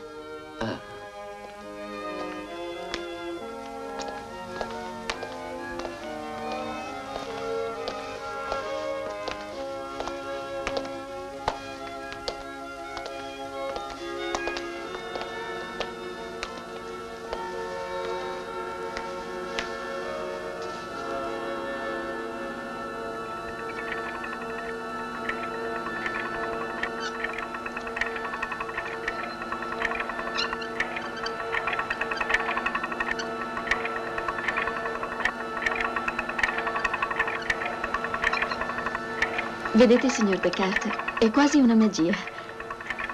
Non ne versa neanche una goccia. Chiunque lo ha visto dice che non esiste al mondo un automa così perfetto. Voi cosa ne dite, signor Descartes? Ah, non oserei mai contraddirvi, signora. È un meccanismo perfetto. Utilizzando pesi, contrappesi, leve, snodi, ingranaggi, ruote di diverse dimensioni e tiranti, è possibile imprimere anche a una materia inanimata qualsiasi movimento, facendole compiere dei gesti simili a quelli che compiono gli uomini o gli animali. Ma le ossa e i muscoli di un uomo sono una macchina viva. La più grande macchina però è quella dei cieli. Il signor Descartes è certamente d'accordo con me. L'astronomo Cyprus e Costantino Huygens, signore di Zwillichem. Vi conoscete? Sì, certo. Oh sì, ci conosciamo. Avete ragione. L'universo intero è una grande meccanica. Scusatemi se vi ho interrotto, ma ci tengo ad avvertire il signor Descartes che domani inizierò le mie nuove osservazioni astronomiche. Oh, siete molto gentile. E mi farete un grande onore se vorrete assistermi. Verrò senz'altro. Vi ringrazio. Effettivamente sono molto interessato alla meccanica dei cieli. Osservate, è uno strumento delicatissimo ed è possibile muoverlo in qualsiasi direzione, senza alcuna oscillazione. Al calar del sole inizierò le mie osservazioni. Signori? Il cannocchiale ci ha svelato i movimenti dei cieli. Come dice Bacone, l'uomo è ministro e interprete della natura ed egli può comprenderla soltanto osservando attraverso l'esperienza e l'intelletto l'ordine di essa. Egli non sa nulla di più, né potrebbe sapere di più. Nulla, veramente nulla. Ed è l'ignoranza delle cause che ci toglie la conoscenza degli effetti e ci impedisce di agire sulla natura secondo le sue leggi e quindi ci impedisce di assoggettarla a noi. Anche questo è un pensiero di Bacone, perché non si vince la natura che obbedendole.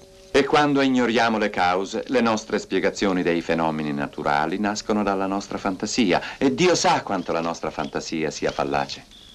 Ogni secolo ha le sue mode, ma poi le mode passano e il mondo rimane sempre lo stesso. Ho molta ammirazione per voi, astronomo Cyprus.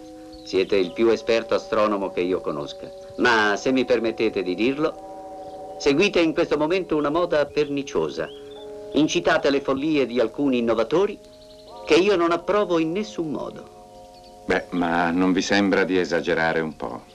Stimo la vostra dottrina, ma non vi posso approvare quando pretendete di andare a scoprire nei cieli nuovi pianeti con questi vostri strumenti che non si sa se siano più o meno fallaci dell'occhio umano. E soprattutto quando pretendete di aggiungere senza alcuna prudenza nuovi pianeti a quelli già conosciuti. Non riesco a comprendere come scoprire un nuovo pianeta possa essere un'imprudenza. È un'imprudenza estremamente grave, perché è facendo così che quelli come voi hanno rovinato l'astrologia e distrutto tutte le sue connessioni con la medicina. Hanno aggiunto ai disegni dei cieli nuovi astri senza pensare alle conseguenze. Hanno rotto l'ordine dello zodiaco. Hanno sconvolto le qualità note delle stelle fisse. Il calcolo dei mesi nella formazione dell'embrione. L'influenza e le ragioni degli astri nel corso dei giorni critici e altre innumerevoli verità che dipendono tutte dal numero settenario dei pianeti. Allora, a vostro avviso, bisognerebbe fermare ogni progresso della scienza soltanto perché ad alcuni dà fastidio rimettere in ordine i loro vecchi manuali. Non bisogna aver paura di scrivere nuovi trattati, nuove somme, nuove spiegazioni della struttura del mondo. Se no, si giunge al paradosso di Martin Horky. Non ho mai sentito parlare di questo signore. Un presuntuoso che quando vide attraverso il cannocchiale il vero disegno dei cieli rimase turbato perché ciò che vedeva non corrispondeva ai disegni degli astri che aveva studiato sui manuali. Scrisse allora a Keplero che il cannocchiale, quando viene rivolto alle cose terrestri, fa meraviglia. Esso ingrandisce gli oggetti e riesce a scoprire tutto ciò che si vede a occhio nudo, ma puntato verso il cielo non serve a nulla. Io approvo le teorie di Keplero, ho verificato molte delle sue osservazioni e ho rifatto molti dei suoi calcoli. Se non fosse morto 2 anni fa, sarei andato a trovarlo a Lisbona, dove si era rifugiato a causa delle guerre di religione, per ricevere la sua approvazione. Le orbite dei pianeti sono delle ellissi di cui il Sole occupa uno dei 2 fuochi. Quando Keplero fece i primi calcoli, traendoli dalle osservazioni del suo maestro Tycho Brahe, commise solo un errore che poi del resto corresse. Scambiò le ellissi per degli ovali. L'idea genialissima di Keplero fu quella di rappresentare le osservazioni sul corso degli astri come si sarebbero potute rilevare osservandoli dal Sole anziché dalla Terra. Egli calcolò in 687 giorni il percorso intero, cioè la rivoluzione di Marte, lungo la sua ellisse attorno al Sole. Risolvere, rivoluzionare, significa ritornare continuamente al punto di partenza. Alla fine di ciascuna ellissi, infatti, il pianeta ritorna nell'identico posto del cielo. Questo posto e il posto del Sole sono i 2 punti fissi ai quali egli si riferì per poter determinare la posizione della Terra. Con questa specie di triangolazione dei cieli, Keplero è riuscito a calcolare il percorso di ogni altro pianeta attorno al Sole, la velocità e le distanze tra i pianeti. Questi studi sono di grandissima importanza.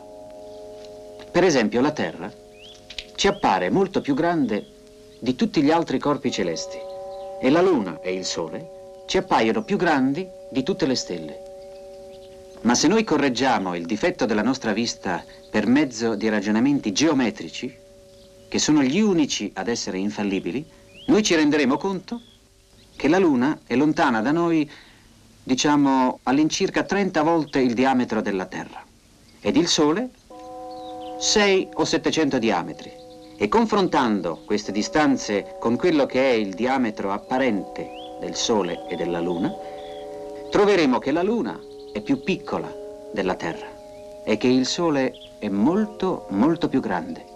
Avreste per caso anche voi l'intenzione di aggiungere qualche nuovo pianeta a quelli già conosciuti? Vedo che anche voi vi siete lasciati eccitare dalle mode degli innovatori. No, io non sono un innovatore. Cerco semplicemente di riuscire a scoprire con assoluta certezza il vero volto dell'universo. Spero che vi sarete almeno reso conto che l'universo è immenso e il suo vero volto è molto lontano da voi. In attesa del buio, scaldiamoci ancora con del cioccolato. E adesso, signori, vi mostrerò qualcosa di meraviglioso. Dirigerò il cannocchiale verso le Pleiadi.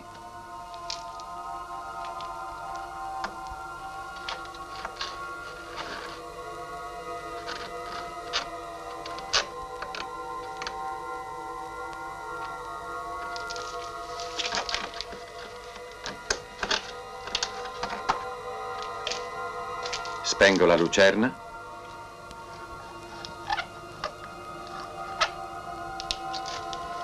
Ecco, signori. Ammirate le Pleiadi. Devo ammettere che funziona.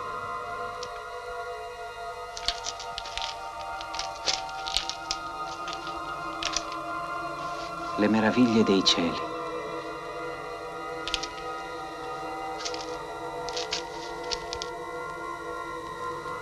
Com'è vasto il cielo.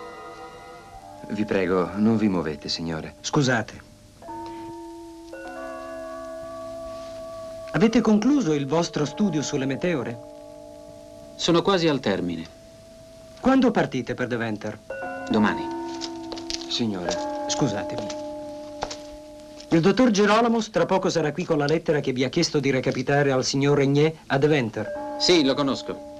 Il dottor Gerolamos è un gran divoratore di libri. Credo che non esista libro in Amsterdam che egli non abbia letto. Un uomo da bene non ha l'obbligo di aver letto tutti i libri. Vi sono molte altre cose da fare durante la vita e il sapere non dipende soltanto da ciò che l'uomo ha letto, ma da ciò che ha visto. Avete ragione. Signore. Avete ragione anche voi. Ecco il teologo Gerolamos. Venite avanti, dottore.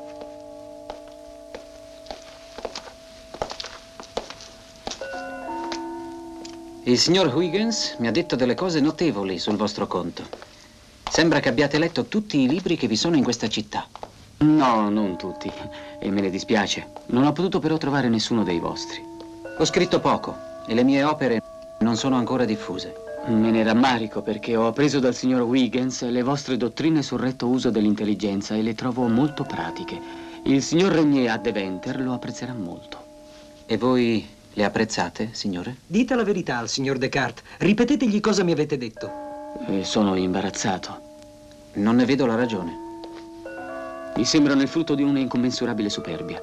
È come se voi voleste togliere alla ragione umana la soggezione al suo creatore e alla Bibbia, a cui voi non fate assolutamente cenno. Questo me l'hanno rimproverato molti.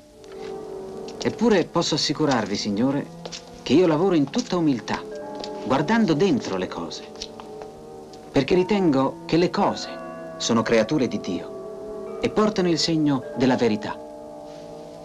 Mentre le fantasticherie degli uomini, da cui nascono tante oscure dottrine, sono quelle frutto di superbia. Quando io ho scritto il mio trattato sulla diottrica, non mi sono affidato alla fantasia. Ho tagliato ed esaminato innumerevoli occhi di animali e con le opportune licenze anche quelle di uomini morti. Ho per esempio osservato che il nervo ottico è composto da un grande numero di piccoli filamenti e che esso è uno dei mezzi materiali per la formazione dell'immagine, la cui natura rimane pur sempre un misterioso dono della bontà divina. Ora mi sembra che questo procedimento di ricerca, sottoposto all'unico controllo della ragione che compone insieme dati semplici e deduzioni precise, è secondo me un lavoro umile. Il dottor Gerolamos apprezza certamente la vostra difesa. L'apprezzo molto, signore, ma non intendo mettervi sotto accusa. Voi certamente lavorate in umiltà, ma senza volerlo tentate la superbia dell'uomo che trova nella vostra dottrina le ragioni di una indipendenza senza limiti. Ma sono certo che darete molta consolazione al signor Regnier e ai suoi allievi. Essi purtroppo vi acclameranno, data la loro smodata passione per le scienze. Non mi stancherò mai di riprovarli. Ecco cosa ho scritto a Regnier. Quanto al vostro smodato amore per il sapere, io vi ricordo le parole del nostro padre Calvino. Il desiderio che l'uomo ha di conoscere la verità è una scintilla di luce, ma questo desiderio degenera in vanità, perché lo spirito umano è così ottuso e debole che non può mantenere da solo la retta via nella ricerca della verità. E il più delle volte è incapace di discernere l'oggetto a cui deve applicarsi per cercare la vera conoscenza. Lo spirito dell'uomo decaduto della sua integrità e tuttavia ornato di eccellenti doni di Dio è troppo infermo, come dice la scrittura, per farci da guida in ogni occasione della nostra vita se non è soccorso in ogni istante dalla luce della grazia divina. Vi sarò grato se vorrete portare questa lettera al signor Regnier con i miei saluti. E vi assicuro che stimo molto la vostra passione per la verità. La provo anch'io, ma al tempo stesso la temo.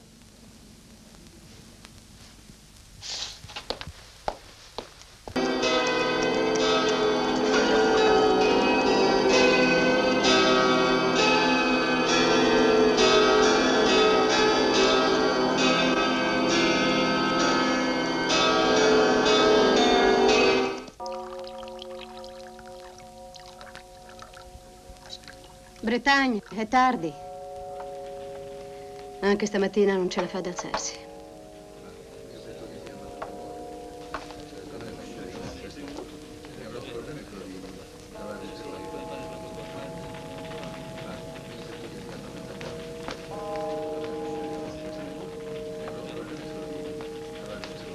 Da quando siete arrivato la febbre non vi ha mai lasciato. Mia cara Elena, non riesco più ad alzarmi. Sento che non mi alzerò non dite più, sciocchezze. mai più. Chi ha provato il male gusterà meglio il bene. Andrò a svegliarlo io, il vostro padrone.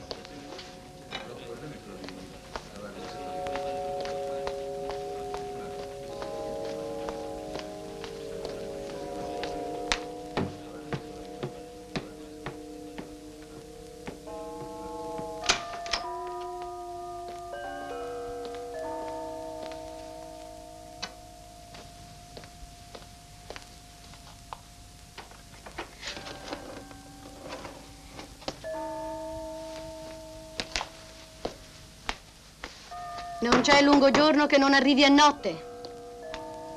Signore, il brodo è lì. Il vostro servo ha sempre la febbre, non può muoversi. E voi alzatevi perché volpe addormentata rimane a bocca asciutta. Siete impertinente. Che ore sono? Mezzogiorno passato, il tempo e la marea non attendono nessuno. Già mezzogiorno. Chi mangia campa, chi digiuna muore.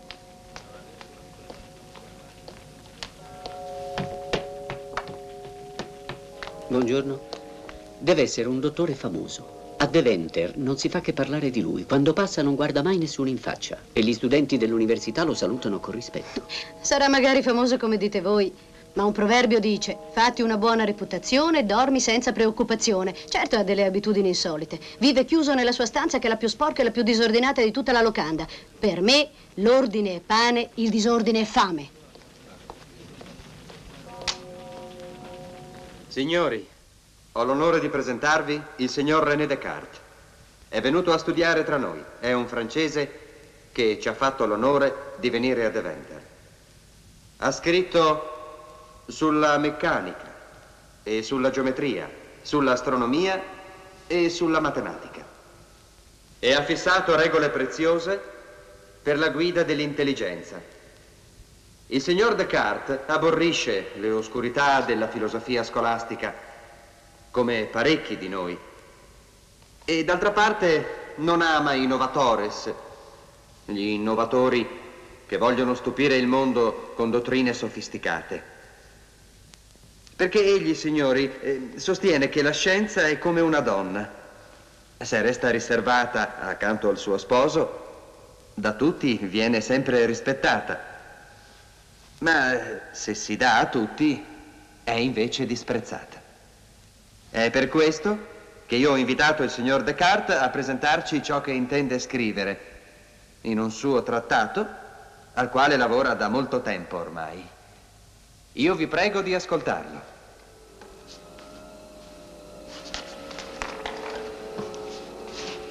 Ringrazio per l'invito gli illustri maestri di questa università e il signor Regnier, e sono lieto di esporvi quanto desiderate conoscere. Io ho intenzione di scrivere nel mio trattato tutto ciò che può spiegare la natura delle cose materiali. Per poter esprimere più liberamente il mio pensiero, senza essere obbligato a seguire o a confutare le comuni opinioni dei dotti del nostro tempo, ho deciso di lasciare da parte le immagini limitate di questo mondo nel quale viviamo e il suo disegno e di parlare solamente di ciò che potrebbe avvenire in un nuovo mondo, che farò nascere per il mio lettore in uno spazio immaginario. In esso condurrò per mano il mio lettore così lontano, fino a fargli perdere di vista tutto quello che Dio creò all'inizio dei secoli, 5 o 6.000 anni or sono. Ci fermeremo allora finalmente in un punto determinato degli spazi e supporremo che Dio crei nuovamente attorno a noi tanta materia che la nostra immaginazione, da qualunque lato si estenda, non possa assolutamente vedere un solo luogo, un qualsiasi spazio che sia rimasto vuoto.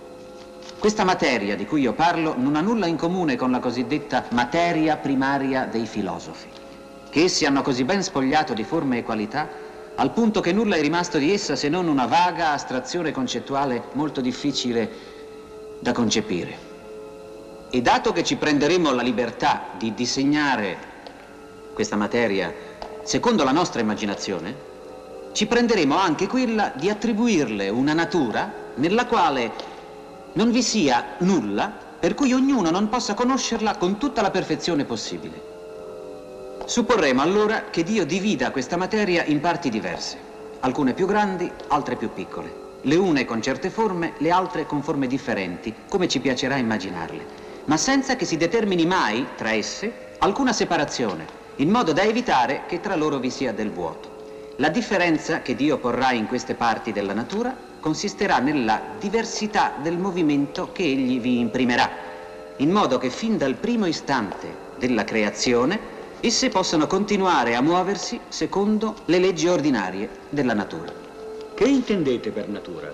Quando parlo di natura io non intendo una dea o qualche altra potenza immaginaria. Mi servo di questa parola per indicare la materia stessa, così come Dio continua a conservarla, così come Egli l'ha creata. Allora, quando la natura, lo avete appena detto, subisce dei cambiamenti nelle sue parti, non ritenete che ciò possa attribuirsi all'azione divina? E tutto dipende dall'azione divina. Dio ha stabilito delle leggi assolutamente perfette, anche se volessimo supporre che Egli all'inizio abbia creato solo il caos più confuso di quello che tutti i poeti insieme possono immaginare. Le sue leggi sono sufficienti a dirigere tutte le parti di questo caos, in modo che si dispongano armoniosamente in un ordine esatto, che avrà la forma di un mondo perfettissimo, nel quale si potranno vedere chiaramente non solo la luce, ma anche tutte le cose esistenti di qualsiasi natura e forma che appaiono in questo vero mondo nel quale viviamo. Nel vostro mondo immaginario vi saranno dei pianeti, un sole. Certo, ed una luna, una terra, degli uomini.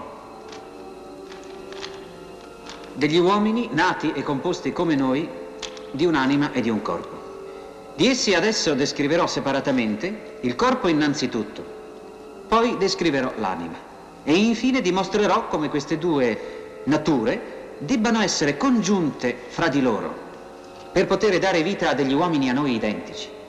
Supporrò che il corpo non è niente altro che una statua, un mucchio di terra, che Dio forma espressamente facendola ad immagine e secondo il disegno del nostro corpo. E infine spiegherò che quando l'anima pensante sarà posta da Dio dentro questa macchina, l'anima avrà la sua sede principale nel cervello, dal quale dirigerà tutti i movimenti dell'uomo. Tale, signori, sarà la mia favola del mondo.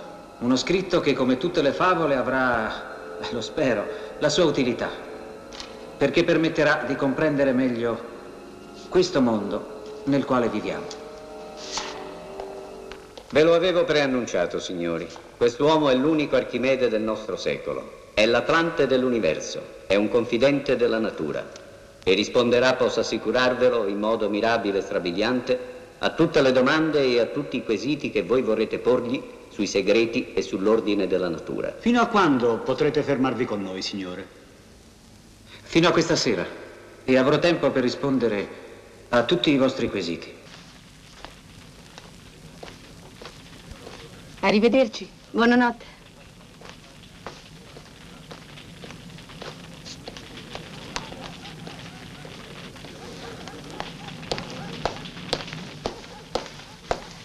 Ah, siete finalmente tornato. È tutto il giorno che chiamo il vostro nome. Scotta dalla febbre. Sto molto male. Aiutatemi se potete. Bollitegli una pozione con un bicchiere di vino, alcuni chicchi di uva di damasco, 2 grani di isoppo, 10 di finocchio ed anice fino a ridurre il liquido di 1/3. Questo è per la tosse. La febbre si spegnerà da sé. Quei 3 signori vi stanno aspettando, sono francesi.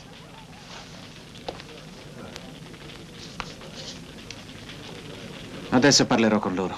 Povero Bretagne, come farò senza di lui? Stategli vicino. Sono Descartes. Avete chiesto di me? Sono un mercante di pelli pregiate, signore. Mi chiamo Antoine Poquet. Padre Marcin mi ha pregato di passare da voi per ritirare il vostro nuovo trattato che gli avevate promesso di... Non l'ho finito, signore. Direte a Padre Marcin che lavoro giorno e notte al nuovo testo e che ad una prossima occasione, spero prima di Natale, glielo invierò. Vi saluto, signori.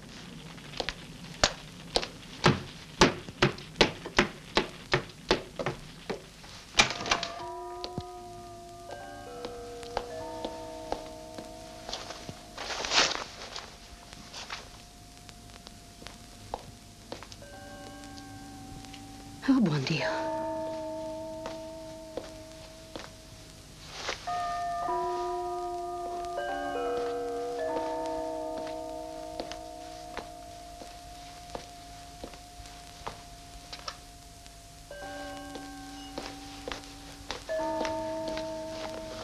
Oh, no. Già volete che lasci il letto? Le ore del mattino hanno l'oro in bocca. È spaventoso. Non capisco cosa cerchiate nelle viscere degli animali. Non sapete che è proibito fare della magia? È peccato mortale. Ma non faccio della magia, state tranquilla. E cosa allora? Fate sempre cose strane. Ma ricordate, un peccato tira l'altro. Ma insomma, perché mi avete preso al vostro servizio? Per farmi impazzire con il vostro disordine? Non vi avevo mai vista così adirata. Voltatevi. Voglio alzarmi. Pazienza spinta all'estremo, furia diventa. Questa casa è troppo piccola per voi. Sembrate una gru in una piccionaia. Avete riempito tutto di 1000 carte e di strumenti strani. Un uomo del vostro rango, della vostra condizione, che vive come l'ultimo dei pezzenti. Nobiltà poco si apprezza se manca la finezza. Vi lamentate come faceva il povero Bretagne. Tanto è inutile. Chi parla semina e chi ascolta raccoglie. Dovrebbe Mi raccogliere. dispiace che Bretagne sia morto, di non averlo più con me. Un colpo di lingua è peggio di un colpo di lancia. Bretagne non si adirava mai. Quando vi adirate voi, però, siete certo più carina. Non sono affatto adirata. La luna non bada mai al cane che abbaia. Ma Bretagne aveva ragione a brontolare contro di voi. Perché, in fondo, parlare delle proprie pene è già consolarsi. Fate della filosofia? Della filosofia? Cos'è la filosofia? Io sono un filosofo, amo la saggezza. Voi? Voi siete matto. Io sono saggia. Può darsi. Ci serve una casa più grande di questa. Avete ragione, Elena. Così non vi inquieterete più quando mi dedicherò a certi lavori. Quando la volpe fa la morale, povere le mie galline. No, Elena, sto parlando seriamente. Abiteremo ad Amsterdam. Parola pronunciata non può essere rimangiata. Ricordatevelo, chi promette s'obbliga. Il più saggio cede. Mi perdonate? L'ammiraglio Potterbacher e il generale Van Eyck. 2 tulipani che al giorno d'oggi valgono 4.400 fiorini ciascuno. Davvero? La mia padrona è riuscita a procurarsi un bulbo preziosissimo, il Semper Augustus. L'ha pagato 5.500 fiorini, ma è il più bel tulipano del mondo. Lo potrebbe rivendere subito a 6.000 fiorini e anche più. La vostra padrona è ricca e chi ha i denari ha coraggio. L'avete visto già fiorito? No, non ancora, ma sull'album a colori della mia padrona è dipinto così bene che sembra vero. Il calice è di un bel bianco puro, leggermente macchiato di blu alla base, con una striscia color rosso fiamma che corre lungo ogni petalo. Una meraviglia. Quei disegni non potrò mai comprarmeli, sono troppo cari per me. Se non me li aveste mostrati, saprei ben poco dei tulipani. Io vi informo, ma tanto lo so che è tutto inutile. Non volete rischiare neanche un fiorino. Chi non ha nulla come me non può rischiare. Voi perdete la fortuna per troppa prudenza. Il nostro maniscalco, Jacob Darik, lo ricordate? Si è indebitato fin sopra i capelli per comprare il generale dei generali. E se lo ha fatto vuol dire che è sicuro di guadagnarci bene, no? E il signor Gut ha venduto la sua casa per 5 bulbi rari. E lui di affari se ne intende, eh? Sì, ma io sono una donna di casa. Il pittore Jan van Goyen. Lo sapete che ormai si fa pagare i suoi quadri soltanto con bulbi di tulipani anziché con i fiorini? Mio nonno mi raccontava che suo padre, come tutti a quei tempi, faceva acquisti pagando con aringhe. Quella sì che era una moneta sicura perché nutriva, ma questa mania per i tulipani è proprio sciocca. Oh, siete sciocco voi. Tutti ci speculano, specialmente i gran signori che sanno il fatto loro. Infatti è dalla Francia che viene la maggiore richiesta. Oh, che Dio mi perdoni, ho fatto tardi. Devo andarmene di corsa.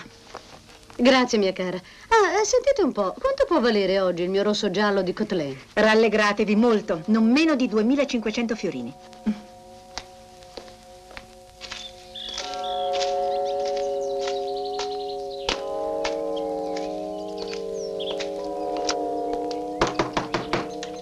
Vado ad aprire. No, avete le mani sporche di grasso, vado io ad aprire.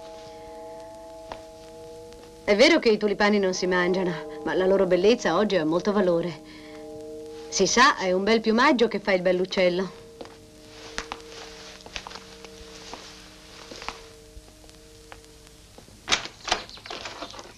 Chi desiderate? Sono Jammer, il tipografo. Il signor Descartes mi ha fatto chiamare. Entrate.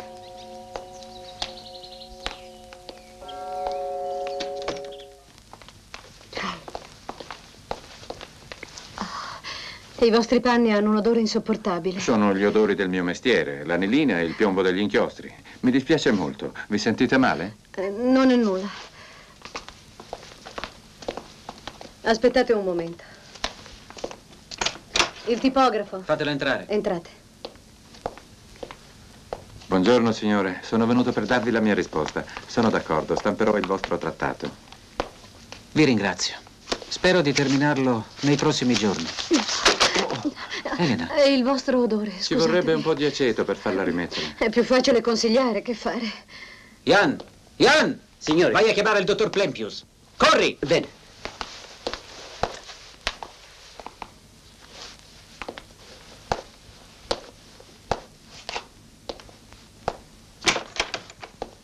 Ho visitato la paziente. Che avete trovato?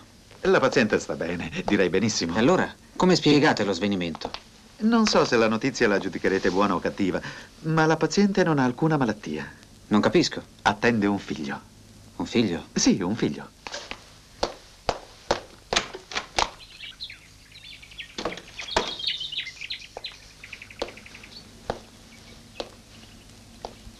Elena, non dovete vergognarvi. Questo è il più bel dono che mi potevate fare. Non abbiate timore. Non vi abbandonerò mai. Dopo il danno, il pazzo rinsavisce. Riposatevi. Vi ringrazio. La tranquillità nasce dormendo.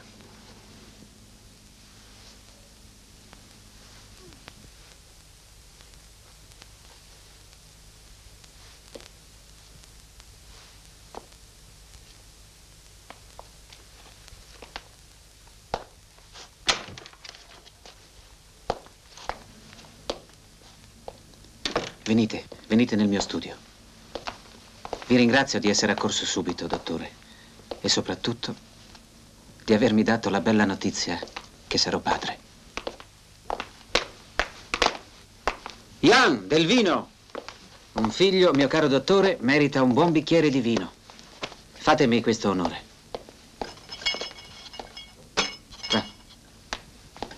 Riconoscerete il bambino? Certamente. Anche se desidero che la cosa rimanga segreta, per il momento. Non per vergogna, ma solo perché temo, voi lo sapete, tutto ciò che può turbare la mia tranquillità. Terrete con voi la madre? Scriverò al mio amico Regnier a Deventer e gli chiederò di trovare un rifugio discreto. Così Elena potrà attendere in tutta tranquillità i mesi necessari. Se in questi giorni avrà bisogno di cure, sarò a vostra disposizione. Non mi fiderei che di voi. Ammiro molto la vostra abilità di medico, anche se vi confesso di non condividere le vostre critiche al dottor Harvey. Perché? Non potrebbe essere il dottor Harvey nell'errore? Scusatemi, ma non riesco davvero a credere che la vostra conoscenza della fisiologia umana non vi abbia convinto della evidenza della sua dottrina. Una circolazione del sangue spinta dalle pulsazioni lascerebbe supporre che ad ogni pulsazione il cuore riceva una goccia di sangue. Ma considerando che in un'ora si verificano circa 2000 pulsazioni, attraverso il cuore in così poco tempo dovrebbe passare una quantità di sangue certamente incredibile. La difficoltà è davvero insormontabile, anche se devo ammettere che l'ipotesi di Harvey è suggestiva. Ne discuteremo ancora, però se la dottrina ci separa, l'amicizia ci unisce. Salute. Salute. Il signor Descartes.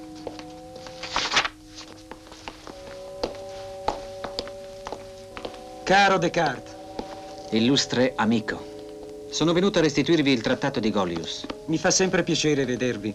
Potevate mandarmelo col vostro servo senza disturbarvi? Passeggiare per le strade del vostro paese mi fa sempre piacere. Si incontra solo gente intenta al proprio lavoro come se compisse il più serio dei doveri al cospetto di Dio. Anche chi è molto ricco e potrebbe vivere di rendita, spesso lavora ugualmente.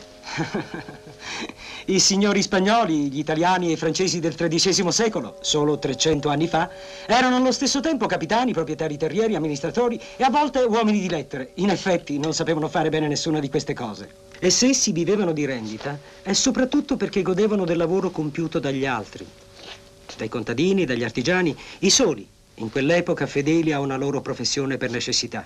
Un secolo fa, gli umanisti, conoscitori delle lingue degli antichi, pretendevano di parlare di tutto, dall'astronomia all'architettura e alla medicina, per non parlare poi dei filosofi scolastici, pronti a risolvere con i principi di Aristotele qualsiasi problema della scienza, con il solo effetto di eccitare la presunzione dell'uomo. Il nostro popolo è lontano da tutto ciò. Il suo libro è la Bibbia, il suo maestro è Calvino. Ascoltate. L'eresia di Calvino è inaccettabile. Ascoltate cosa egli ha scritto 100 anni fa, anche se lo ritenete eretico. E vi assicuro che capirete. Dio comanda a ognuno di seguire la propria vocazione attraverso le opere della vita. Purtroppo però l'uomo per sua natura brucia d'inquietudine. E spesso, per leggerezza, per ambizione e per cupidigia, esso è portato a smarrire la sua vocazione e ad abbracciare opere diverse che lo confondono. Ed attraverso questa via nasce la follia del mondo. Per timore che questa nostra temerarietà ci trascinasse lontani da lui, il Dio ha permesso il crollo, la fine degli stati, dei costumi, delle epoche nella storia passata. E affinché non ci smarrissimo completamente, egli ha stabilito per ciascuno di noi ciò che deve fare. Senza oltrepassare anche di poco i propri limiti, ogni uomo deve vivere la propria vocazione umile e obbediente alla sua natura, ricordando che egli vive nella miseria del peccato e nulla può senza la luce di Dio. È vero, sono sagge parole. Hanno educato un popolo. Anch'io seguo la mia vocazione con fedeltà. Ma bruciate di inquietudine e avete una cupidigia di sapere che vi porta ad abbracciare insieme opere diverse. Non vi è alcuna dispersione nel mio lavoro. Tutte le parti del mio nuovo libro che sembrano trattare argomenti diversi sono al contrario strettamente legate insieme.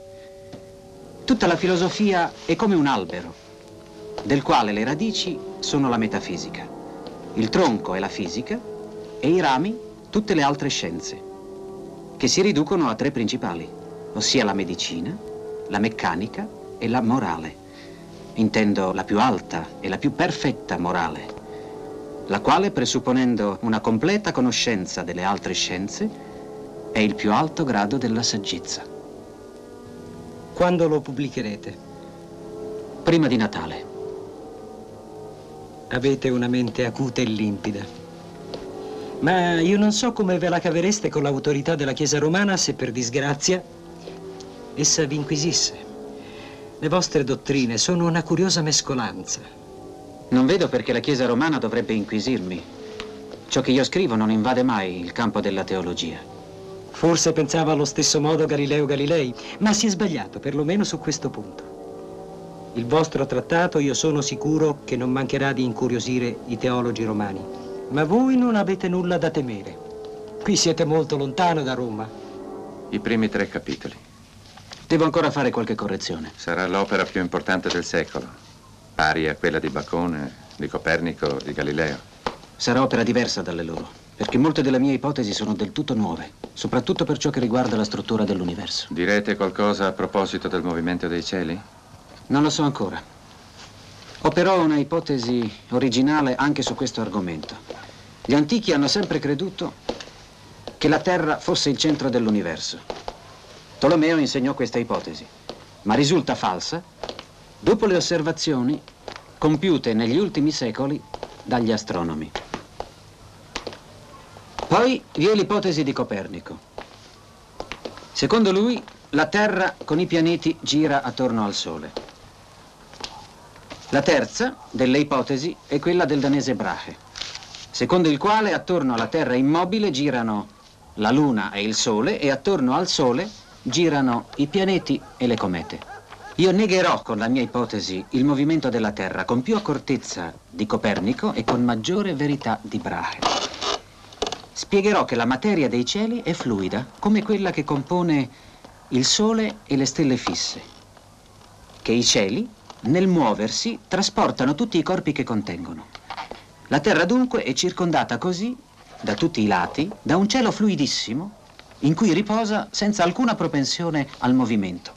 Essa è portata nel suo cielo come un vascello che sia mosso dal flusso e dal riflusso dell'acqua del mare. E siccome gli altri pianeti assomigliano alla Terra, si ha motivo di credere che restano in riposo anch'essi all'interno dei cieli che li contengono.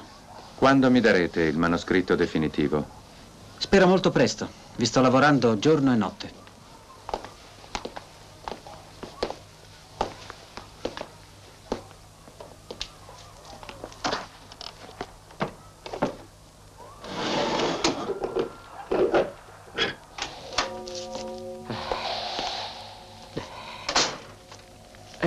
Il vento è pungente oggi. Che cosa ci state preparando di buono? Cavoli con maiale. Ah, bene. Vi piacciono? Sì, ma cucina grassa, testamento magro.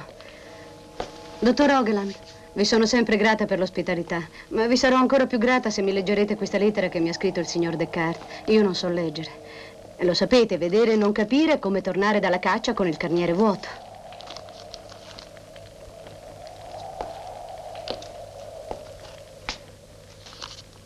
Cara Elena, mi congratulo con voi per la buona salute che godete e prego Iddio che essa non vi manchi fino al termine della vostra attesa. Quanto a me, sono ormai 30 anni che grazie a Dio non ho alcun male e mi sembra di essere adesso più lontano dalla morte di quanto non lo ero nella mia giovinezza. Vi farà piacere sapere che in questi giorni mi sono preoccupato di ottenere dai giudici di questa città la grazia della vita di Joachim, il contadino che ingiustamente è stato accusato di omicidio. Lo faccio per compiere un'opera di bene, soprattutto per la sua famiglia. Una buona coscienza e un buon guanciale. Nella nostra vita dobbiamo praticare tra gli insegnamenti di Cristo soprattutto la regola dell'amore, che è l'unico sentimento che può rendere più felice il cammino dell'uomo su questa terra. Temo di non poter venire nel prossimo mese a trovarvi come vi avevo promesso, ma siate certa che non mi dimentico di voi. Le parole volano e i figli restano. Volete che continui? Sì. Fatemi avere vostre notizie attraverso il corriere del dottor Hogeland, che ringrazierete da parte mia per l'ospitalità che vi dà. René Descartes. Chi promette molto mantiene poco. Grazie, dottore.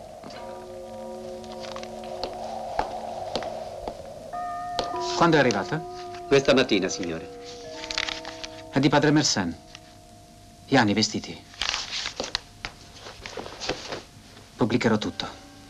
Non posso rinunciare a stampare un trattato a cui ho lavorato per tanti anni. Il trattato era quasi finito. Non mi restava altro che correggerlo e copiarlo. Ma se Galileo, un italiano, stimato dal Papa, è stato condannato, Io non mi sento più di continuare. Ma forse esagerate. Potrete pubblicarlo più tardi. Nella sua lettera padre Mersenne è stato molto chiaro e credo che abbia ragione. Ma l'Olanda è tanto lontana da Roma. Ve l'ho già detto. Io non voglio correre il rischio di contraddire né di turbare la Chiesa. Sono quasi tentato di bruciare tutte le mie carte. Certo, non le farò vedere a nessuno. Tutta la mia opera è talmente connessa con l'ipotesi del moto dei cieli che è impossibile correggerla, anche volendolo fare. Se è così, non posso darvi torto. Aspettate. Ecco, sentite cosa mi scrive un discepolo del nostro Galileo. Dopo lungo processo e infinite ingiurie, egli è stato relegato nella città di Siena, dalla quale non può allontanarsi senza permesso. I suoi scritti sono stati banditi tutti perché egli teneva come vera la falsa dottrina da alcuni insegnata che il sole sia centro del mondo e immobile e che la terra si muova di moto diuturno, e per aver inoltre insegnato la medesima dottrina ed averla diffusa con lettere e scritti. Dopotutto, non ho mai desiderato di scrivere libri. Se non avessi ceduto alle insistenze di qualche amico, non avrei scritto mai. Non cerco che la pace e la tranquillità dello spirito. Ve ne sono già tante di opinioni in filosofia, apparentemente solide, che possono essere dibattute nelle dispute.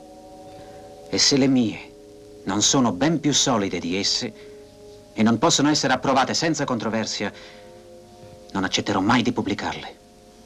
Voi siete un po' troppo prudente. Lo sapete che in Francia vi è stato chi ha difeso Galileo? Lo so, anche quel buon frate di Mersenne è tra questi difensori. Ma anche lui mi ha raccomandato la prudenza. Io però non farò mai ciò che non devo fare. Bisogna saper placare la propria eccitazione, il desiderio. Attenderò, perché ciò che non appare possibile oggi può esserlo domani. Francine, io ti battezzo in nome del Padre, del Figliuolo e dello Spirito Santo. Amen. Amen.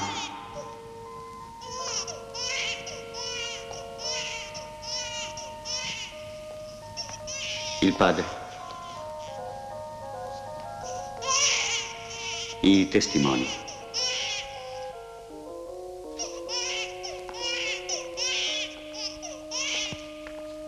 Potrò tornare ad abitare con voi adesso? Non ancora, Elena, non ancora. Allora non volete. Ma non dite questo. La bambina è molto bella.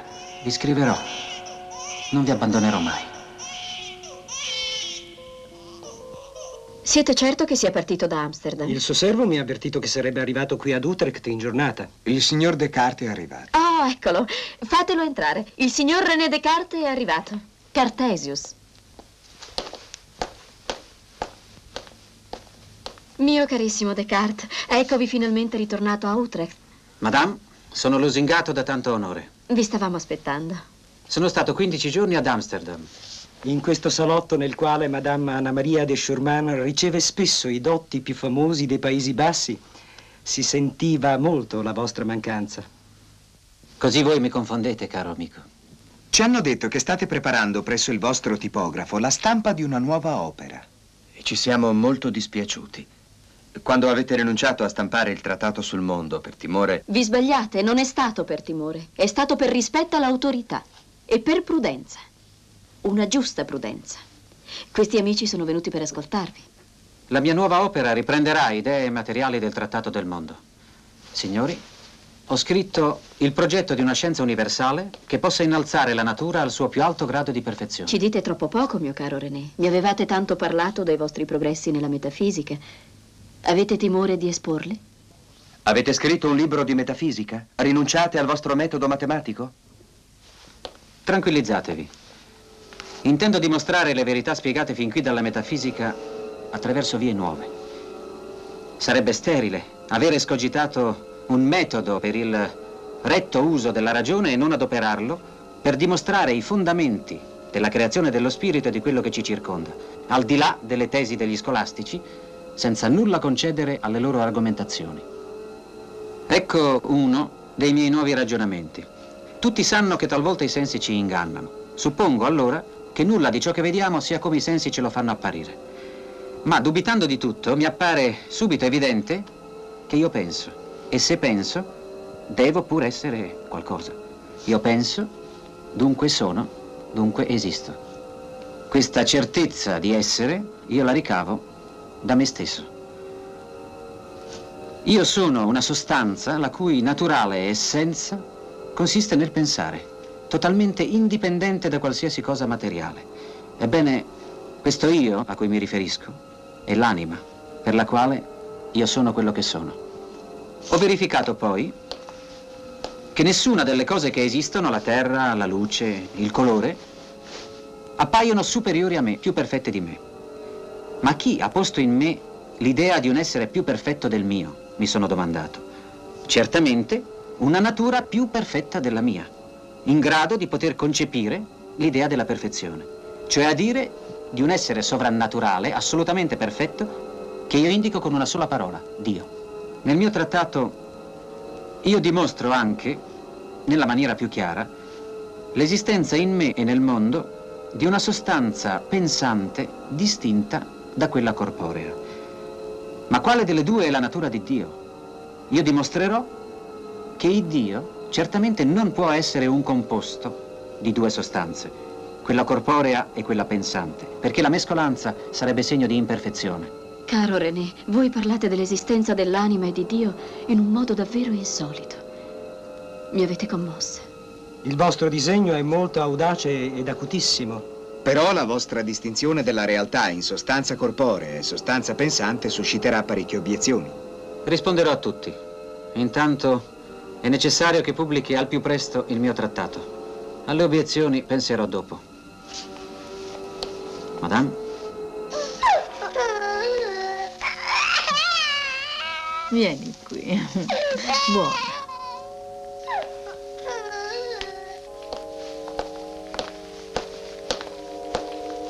Ci ho messo pane, burro, formaggio, frutta candita e 4 paia di calze che ho fatto per voi. Chi possiede un tesoro e non lo sa è molto più povero di chi non l'ha. Quando arriverete a Leida? Tra 2 giorni. Ho un buon cavallo. Vi siete fermato troppo poco con noi. Ho dei doveri da compiere. Non posso fare diversamente. Una pignata d'oro non vale un focolare. Attenta che ti Voi non potete capire. Parlo per vostra figlia, non per me. Elena, spero che venga un giorno in cui potrò vivere con Francine e voi in famiglia, come fa ogni uomo. Ogni giorno prego Dio per questo. Signor Descartes, il vostro servo ha preparato i cavalli. Mi dovreste far vedere più spesso a Deventer. Lo so. Vi ringrazio di quello che fate per Elena. Tornerò presto.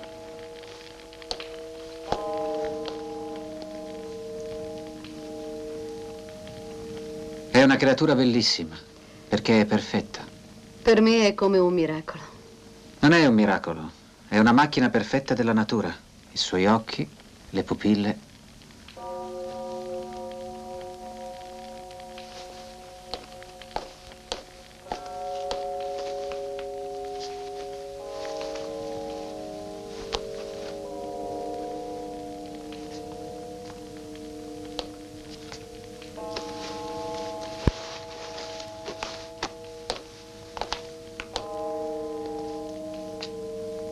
Me ne vado. E Dio vi benedica. Saluta. Saluta papà. Saluta, saluta.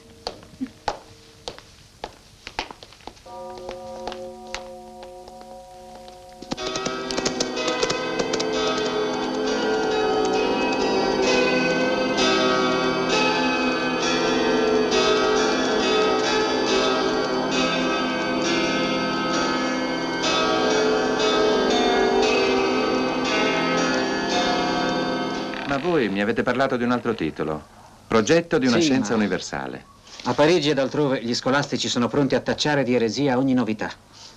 Un buon frate mi ha consigliato di essere prudente. Anche questa volta sarà stato il vostro amico padre Mersenne. Deve essere davvero un uomo prudente. Il discorso sul metodo comincerò a comporlo subito. Sarà pronto presto, prestissimo. Domani vi porterò la dedica che dovrete stampare sulle prime 3 copie. La prima la indirizzerò al principe di Orange, sovrano di questo paese. La seconda a Luigi XIII, re di Francia. E la terza al suo primo ministro, il cardinale di Richelieu.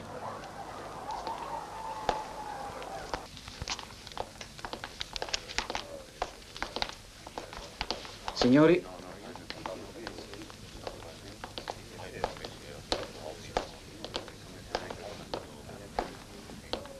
vi ringrazio di essere venuta. Vi ammiro molto, mio caro René. Mi accompagnerete a casa alla fine della disputa? Non potrò farlo, signora. Devo partire subito per Saint-Port. Andate a trovare vostra figlia Francine? Sì, torno da lei. Andate. Vi aspettano.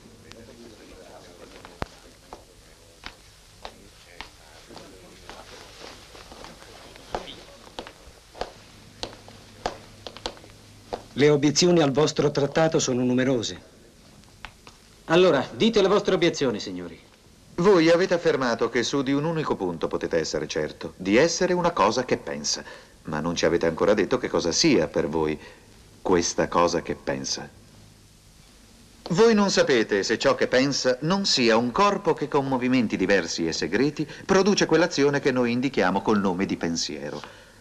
Voi dite, io sono una cosa che pensa, io penso, io sono pensante, dunque esisto. Dunque sono uno spirito, un'anima, un intelletto, una ragione.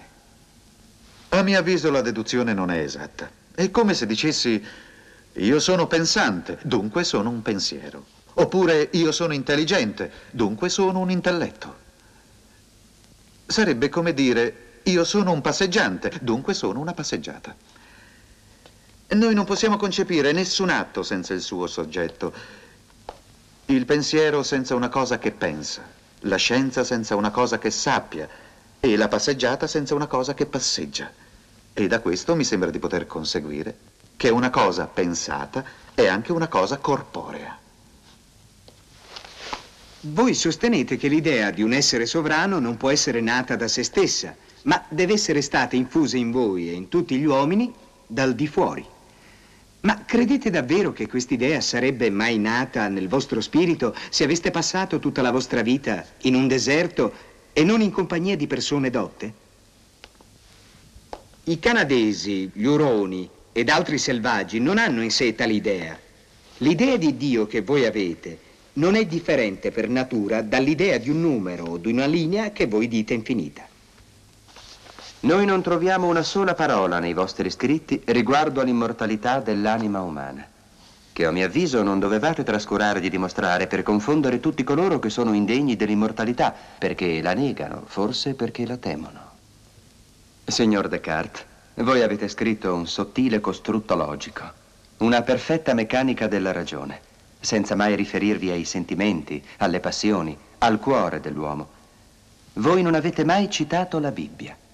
E scrivendo di Dio non avete mai rilevato che la sua natura è mistero, dal che nasce per noi la necessità della fede. Per sua natura, la fede è un moto dell'anima che vive al di là della ragione e la illumina. Con i vostri scritti, invece, voi avete dimostrato che non vi è nulla al di fuori della ragione che sia in grado di condurre l'uomo alla verità. Signori, ho ascoltato con molta soddisfazione le vostre obiezioni, perché esse mi hanno fatto conoscere la benevolenza che avete per me e la vostra pietà verso Dio. Così non posso che rallegrarmi, non solamente perché avete giudicato i miei ragionamenti degni della vostra censura, ma anche perché non obiettate nulla contro di essi a cui non mi sembra di poter rispondere assai agevolmente. Delle cose che appartengono allo spirito, noi non abbiamo avuto fino ad ora che idee, assai confuse e mescolate con le idee che ci provengono dalle cose sensibili. Questa è stata la prima e principale ragione che ci ha impedito di intendere in modo chiaro tutto ciò che si può su Dio e sull'anima. E penso di non fare piccola cosa se mostrerò innanzitutto in che modo bisogna distinguere le proprietà, le qualità dello spirito da quelle del corpo e come si possa riconoscerle. Signori, questa non sarà un'impresa da poco. Avete le bozze della dedica? Eccole. Il signor Descartes non ci perdonerebbe mai se lasciassimo qualche errore di stampa nel suo nuovo libro, Le Meditaciones de Prima Filosofia. Il signor Descartes è molto attento, anche all'ortografia e alle virgole. Ma non tornerà a Parigi per la fine del lavoro? No, rimarrà ancora nei Paesi Bassi. Al decano e ai dottori della Sacra Facoltà Teologica di Parigi. Il signor Descartes è molto prudente. Certamente. Come può esserlo un sapiente? Ma da quando lo conosco ha sempre detto e scritto sinceramente tutto ciò che pensa. Ha scritto di geometria e di matematica, sull'ottica e la fisiologia, per ricercare una nuova maniera di filosofare nella quale non vi sia ammessa alcuna ragione che non abbia un'assoluta evidenza matematica. Fin dalla sua infanzia tale è stata la sua ricerca.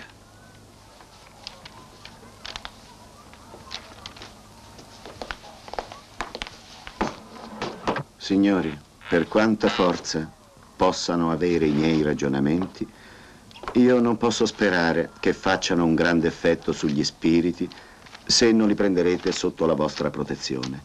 E non dubito che voi vi degnerete di prendere tanta cura di questo scritto da volerlo innanzitutto correggere. E dopo le ragioni per mezzo delle quali io provo che vi è un Dio e che l'anima umana differisce dal corpo saranno condotte fino all'estremo punto di chiarezza e di evidenza, io spero che voi vorrete dichiarare tutto ciò e testimoniarlo pubblicamente. La verità farà sì che tutti i dotti e gli uomini di ingegno sottoscriveranno il vostro giudizio.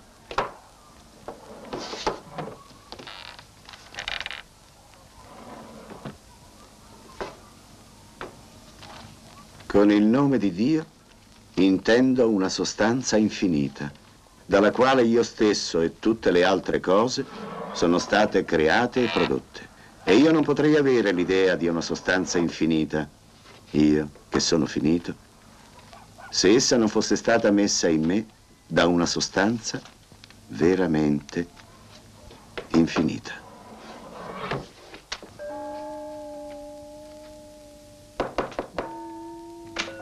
È venuto il signor Huygens. Fatela entrare. René.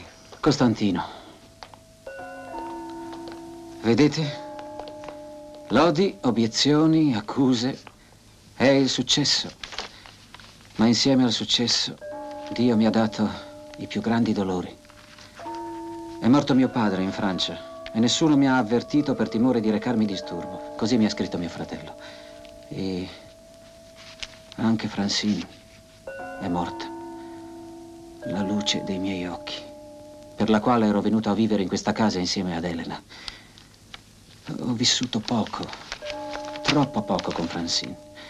La scienza mi ha impedito di vivere. Ciascuno di noi ha la sua vocazione e deve viverla con fedeltà. Ogni cosa che abbiamo viene da Dio. È la sua mercede. Sì.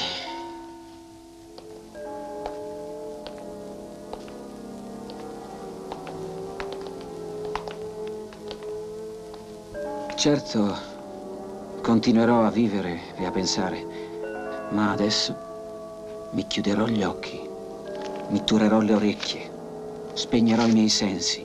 Desidero cancellare dai miei pensieri tutte le immagini delle cose corporee e di intrattenermi soltanto con me stesso e vivere chiuso nel mio intimo. E forse, scrutando dentro di me, riuscirò a placare a poco il dolore e la confusione di questi giorni. Proverò a me stesso che una cosa, un'anima che pensa, vuol dire che dubita, che afferma, che nega, che conosce poche cose e ne ignora molte, che ama, che odia, che vuole, che non vuole più, che ricorda, immagina e sente.